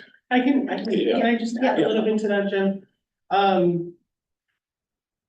We also inquired from the city if there were other pending projects. And there were none that were viable, at least in right now. There were a lot of maybes and, well, we've been thinking about this, but nothing felt solid. And so, of course, the library came up. We know that the library was in interest and a recommendation from several community members. We certainly wanted to explore that. And again, that wasn't also a viable option at the time. And so, and I also want to just add that when we meet with the city, we have been talking about the foundation, eventually, what are we gonna do after the rack is completed and all the payouts have been completed? What is it that we want to do? And there has not been a lot of energy towards something. And so, yeah, I'll leave the rest of my comments till I speak, but that we did try to explore other options, and there just wasn't really any. Certainly, I know that the city has things that they have a whole checklist, a punch list of things that they want to do. And nothing came up during those meetings, and correct me if I'm wrong, Jim. Right. We just kind of, yeah. Well, through the chair, just like to add two more comments, and that is, as we started this ad hoc committee. As we started this ad hoc committee, one thing that I was really considering was a community center, maybe up at El Crystal, that closed facility that is there near to the park. Again, it would be a perfect place for that. But as I started to inquire about a community center at El Crystal, I just very quickly learned that, again, we are years and decades away from having any of that to come to fruition. So that is just off the table. Second thing I'd like to say is during our meeting with Mayor Rico Medina and Michael Salazar, I came to learn that during the night of the explosion that we did promise the Crestmore community to rebuild Fire Station 52. So again, that just really, just landed for me in the sense that we did our due diligence in looking at all the different opportunities that we could either work with the San Bruno Park School District or the city of San Bruno. And really the only project, and this was brought to us by Measure Q, that the Fire Station 52 is really the only viable project that we could liaise with the city and have brought to the city of San Bruno, which would be a safety net for San Bruno to again have a second fire station, again, up in the hills where again, there is, you know, a potential for fire danger. So just wanted to add, again, my 2 cents of what I've heard through the ad hoc committee and what my experience has been. Just closer. No, I think, yeah, I think that answers it. I was curious if you got to the level of detail of like, well, what if we, did a smaller project at the libraries or something viable there, or, fire station renovation, not a full rebuild. Were there any options like that to consider? Yeah, was definitely the rebuild. Yeah, Which was just sort a of, full rebuild. that was the resonating theme. Any other? I actually have some comments. I just want to thank everyone who has spoken tonight, either for the fire station or really what we should do with these legacy funds that we're contemplating. So I actually put some notes together that I want to share with you all. So thank you for your continued commitment to the mission of our community foundation. Today, we bring forward a recommendation that marks both an end and a beginning. Our board proposes to wind down the foundation and work in partnership with the city on a meaningful legacy project, combining our remaining funds with city resources, Measure Q, to help build a new fire station. Also, it's not a stopgap fix. It's a long-term foundational investment in community safety and infrastructure. As you know, the restitution funds were established following a devastating pipeline explosion, a moment that underscored the importance of public safety and emergency response. Investing in the remaining funds into a new fire station brings a journey of full cycle, turning a tragedy into a lasting public good that honors the lives of lost and lessons learned. This is more than a construction project. It's a full circle moment. As many of you know, the foundation was created in the aftermath of a pipeline explosion that shook our community to its core. The tragedy made it painfully clear how vital emergency response services are to our safety and resilience. Since receiving the $70 million in restitution funds, we've taken seriously the responsibility to listen and act. Through 2 city-led listening campaigns, the community spoke clearly: invest in a recreation center and support the revitalization of downtown. And we've done just that. And thanks to prudent financial management, we now have around $20 million remaining. With these funds, final funds, we have a unique opportunity to do something lasting, visible, and deeply connecting the foundation's origin. A new fire station not only strengthens our public safety infrastructure, it symbolizes how we turned a tragedy into a legacy of service. This isn't just good policy, it's the right thing to do. It also reflects sound governance. We believe in completing our work with clarity and integrity, not lingering beyond our purpose. By winding down now, we avoid mission drift and ensure every dollar fulfills promise made to our community. We are proud of what we've accomplished together. We can finish strong by helping build something that will protect and serve this community for generations to come. Thank you. Chair. I'm obviously for the fire station. I've said that for a number of times. We've been talking about this since Supriya said, probably on the veneer for over 2 years, but specifically for the last 4 to 5 months, specifically. And we have had during that time, maybe 3 or 4 speakers. That's it. So people are saying, oh, you're not outreaching, and I disagree with that. We've tried and tried and tried. These meetings are open. They're open on Zoom. They're open here in person, and you're always welcome to come and speak and voice your opinions. There's been talk about not enough outreach. Well, the way I look at it might be a little differently. I think the last big outreach was Measure Q. The voters in this city voted specifically, not just on the measure, but to tax themselves to take care of potholes in streets, stormwater, and fire stations. that tells me where the city wants to go with a lot of this. John McLaughlin, a little while ago, mentioned some type of a endowment. We are putting, based on the chair's reading a number of minutes ago, $5 million off to the side. It's not take all the funds and just put it here. We're looking to balance that with the potential of working maybe with the school district, maybe with some other entities here and there. So those are possibilities. But I think the decision tonight is for me very easy. We have an opportunity to construct, and preliminary stuff has been done by the city to see what's happening with the seismic situation, which is worse at the existing station. It's buildable on the top of the Samtrans lot now. It's buildable. We've confirmed that. Samtrans is interested in talking with the city. Who knows how they work it out? Could be trade, could be purchase, I don't know. But to say we don't own the land, well, we do own the land right now. We do own the land where 52 is, and it's worth a nice piece of change. So there's definitely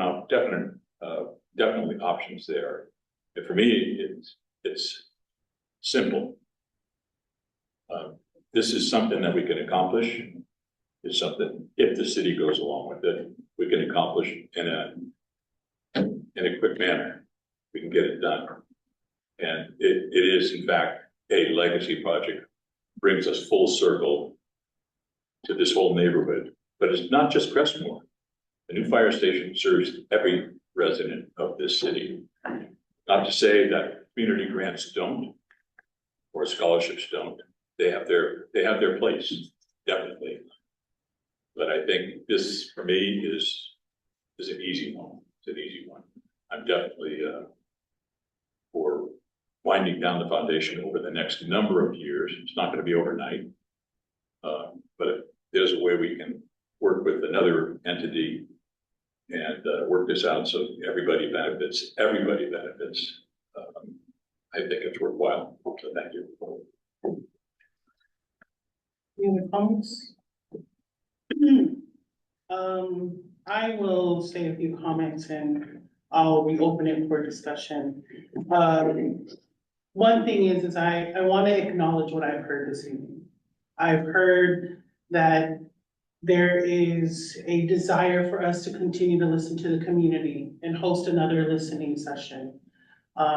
That's more tailored to where the foundation is now in order to get community feedback on the decision, on the direction of where we should allocate the remaining of the funds.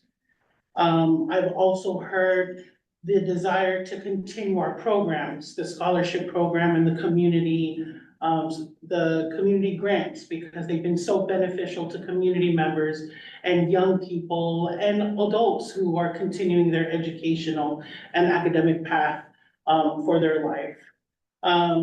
I've also heard that right now, with the uncertainty that's happening in the world and in this country, that a foundation could really help and really support some of the nonprofits that are currently serving the San Bruno community. And I've also heard, several individuals who have mentioned the way that this process has happened and the way that they feel about this process. And so I just want to acknowledge what I've heard this evening, that it didn't fall on deaf ears, that I absolutely heard what you all have said and shared with us this evening. I also want to respond and say that whatever decision that this foundation board makes is not to disregard or to impress that we're neglecting what community members are saying. I don't think any of us disagree that those programs are beneficial to communities. That's why we've been doing them for 10 years, is because we know that there was a need, and we know that the foundation is the only organization or one of the only organizations in San Bruno that could actually do that. I also want to reiterate what we've heard from former board members, and that is that this foundation was not created to live on in perpetuity. Some of us are familiar with how nonprofits work, but for a foundation is a little bit different. Foundations are donor advised. We have to have investments in the foundation, and it has to have a very robust financial stance in order to continue on to serve in the capacity that it is. That is not something that this city has. The city does not provide that type of wealth to be able to provide and supply into a foundation. Fundraising is a huge lift, and the gentleman who's also an ED, I'm also an ED, we know what that looks like and what that feels like. And it's an extremely huge lift. This foundation never created that pathway because we knew that that what was before us was to spend the money that we received in restitution funds to be able to benefit the entire community. In order for this foundation to continue, we would have to hire a fundraiser or someone to be a director of fund development, which, if you're familiar, is a very expensive position. That would add to the FTEs that we currently have. In order for us to continue or to robust what programs we already have, that would also increase operations. And so I understand and hear that that's what community members want. And I also invite you to really think about what that really means. If we were to host another listening session, we could get wonderful recommendations and suggestions from the community. We could get 10, 15 that seem like it is a consensus that would really help the community. And we would still have to figure out what is viable, what the city is willing to partner with us, and what we can actually do.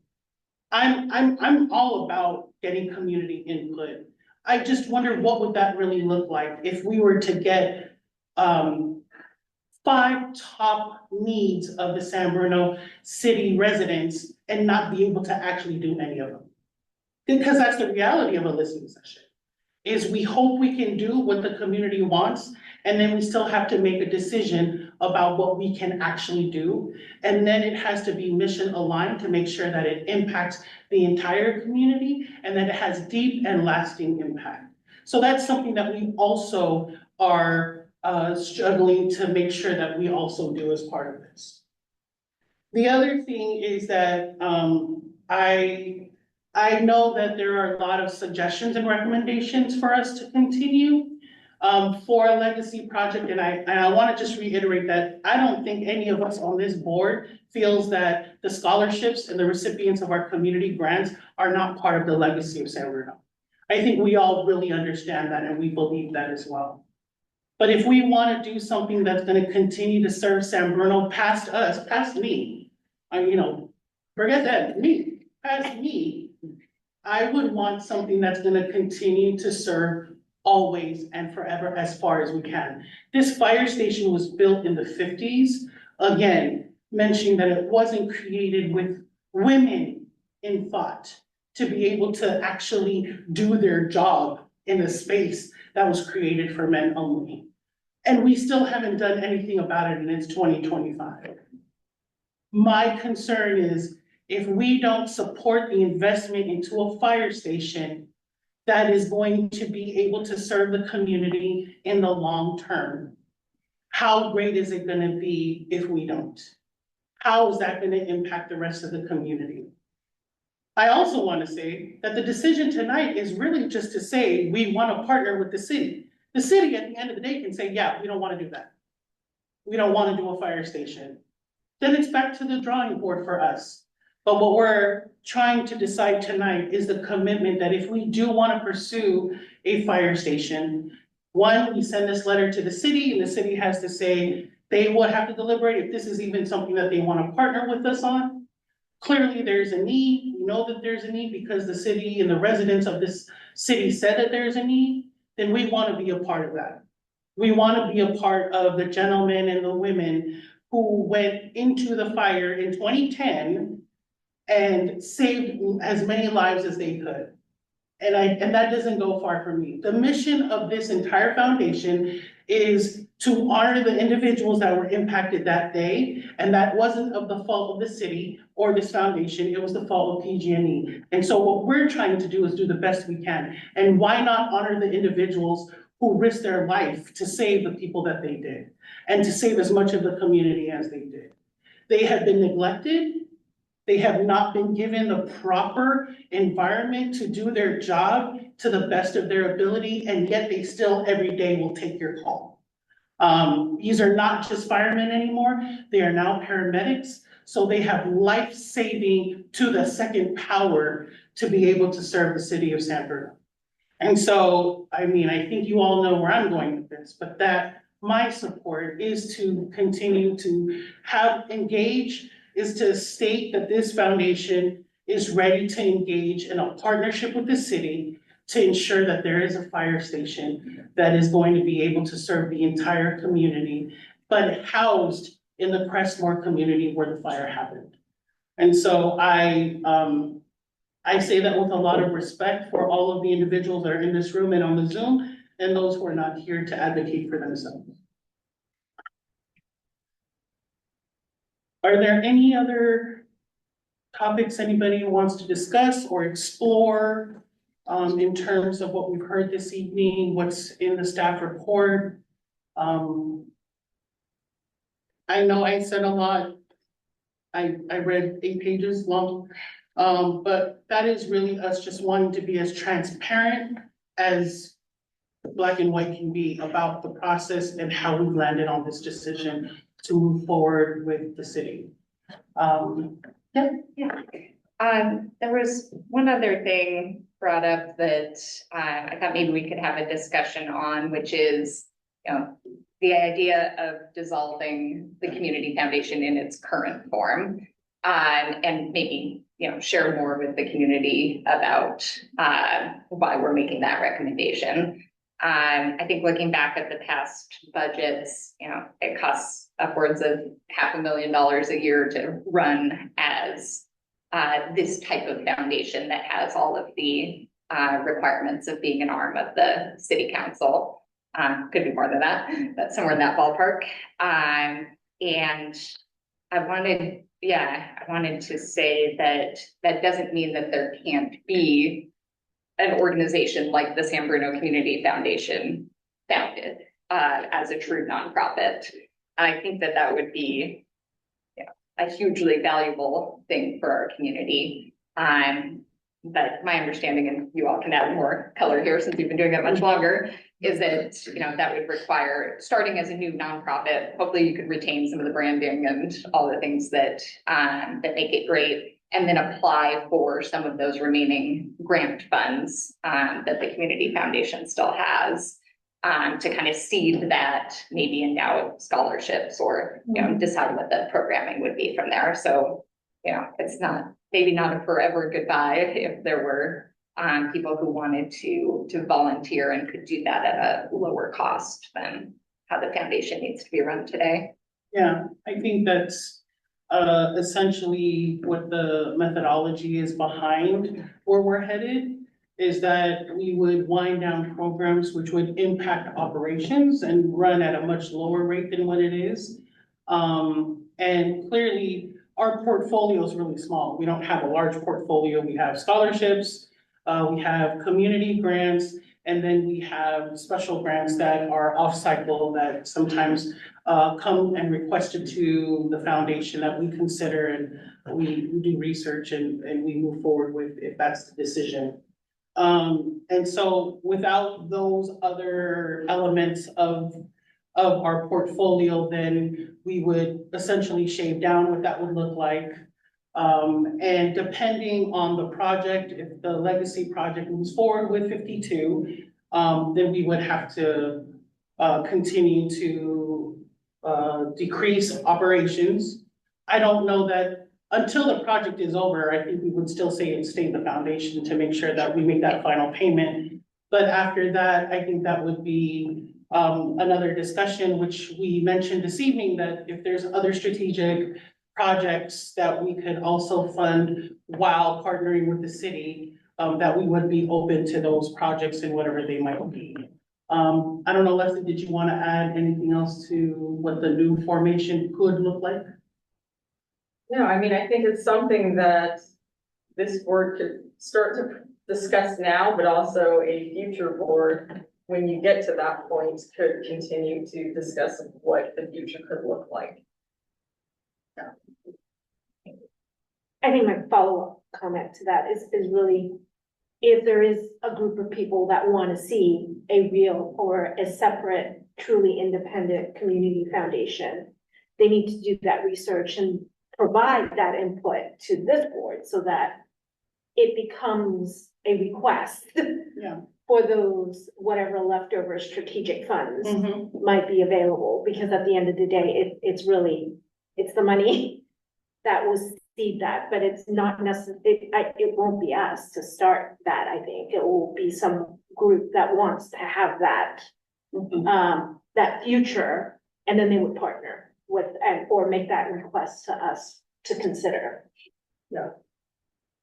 And I think that there's definitely interest that I've heard of potentially doing that, creating a completely separate nonprofit that could manage maybe whatever is left from after whatever a legacy project and other strategic grants might be. And that is the board for us to discuss and deliberate. But hopefully, I invite community members, if there is interest, please come and talk to us and let us know that there is interest and some work so that we're aware of that as we continue to deliberate what we're going to do with the remaining funds. So, yeah. Any other questions, discussions, comments? No? Okay. Well, if there are no other comments, may I have a motion to adopt the resolution adopting the recommendations of the ad hoc committee on strategic planning, including A, updating the foundation's program and investment strategies to spend down most of the foundation's total net assets at the end of the project and wind down all other programs. B, identifying a new fire station number 52 as the foundation's top choice for a legacy project and directing the president and executive director to send the San Bruno City Council a letter expressing this decision. C, discontinuing all other programs, including the Crestmore Scholarship and the Community Grants Fund, and at the end of this fiscal year. D, directing the ad hoc committee on strategic planning to review and make recommendations to update the program strategy framework. And E, directing the investment committee to review and make recommendations to update the investment policy statement and investment operating plan. And F, directing the executive director to review staff needs and begin trimming operating expenses in the fiscal year 25-26 budget to reflect these strategy changes. So moved. Second. Okay, I'll turn it over to Secretary Gomez for a final vote. Thank you, President Natani Jones. Board Member Belinda Wong. Aye. Board Member Supriya Perry. Aye. Board Member Jessica Nklima. Aye. Treasurer Pac Lynn. Aye. Secretary Raul Gomez is an aye. Vice President Jim Ruane. Aye. President Melissa Natani Jones. Aye. All ayes. Thank you. I'll move this over to item number 8, board member comments. Would any board member like to make a comment? No. I just want to say thanks. Thank you. Okay, moving to item number 9, adjourn. May I have a motion to adjourn the meeting? Second. We are adjourned. Our next board meeting is scheduled for Wednesday, June 4th, 2025 at 7 p.m. at the San Bruno Recreation and Aquatic Room. Please note the change of location as approved as part of the consent calendar. The June board meeting is always celebratory gathering, and this year will be no exception as we honor the 2025 Crestmore Scholars. Thank you, everybody, for coming.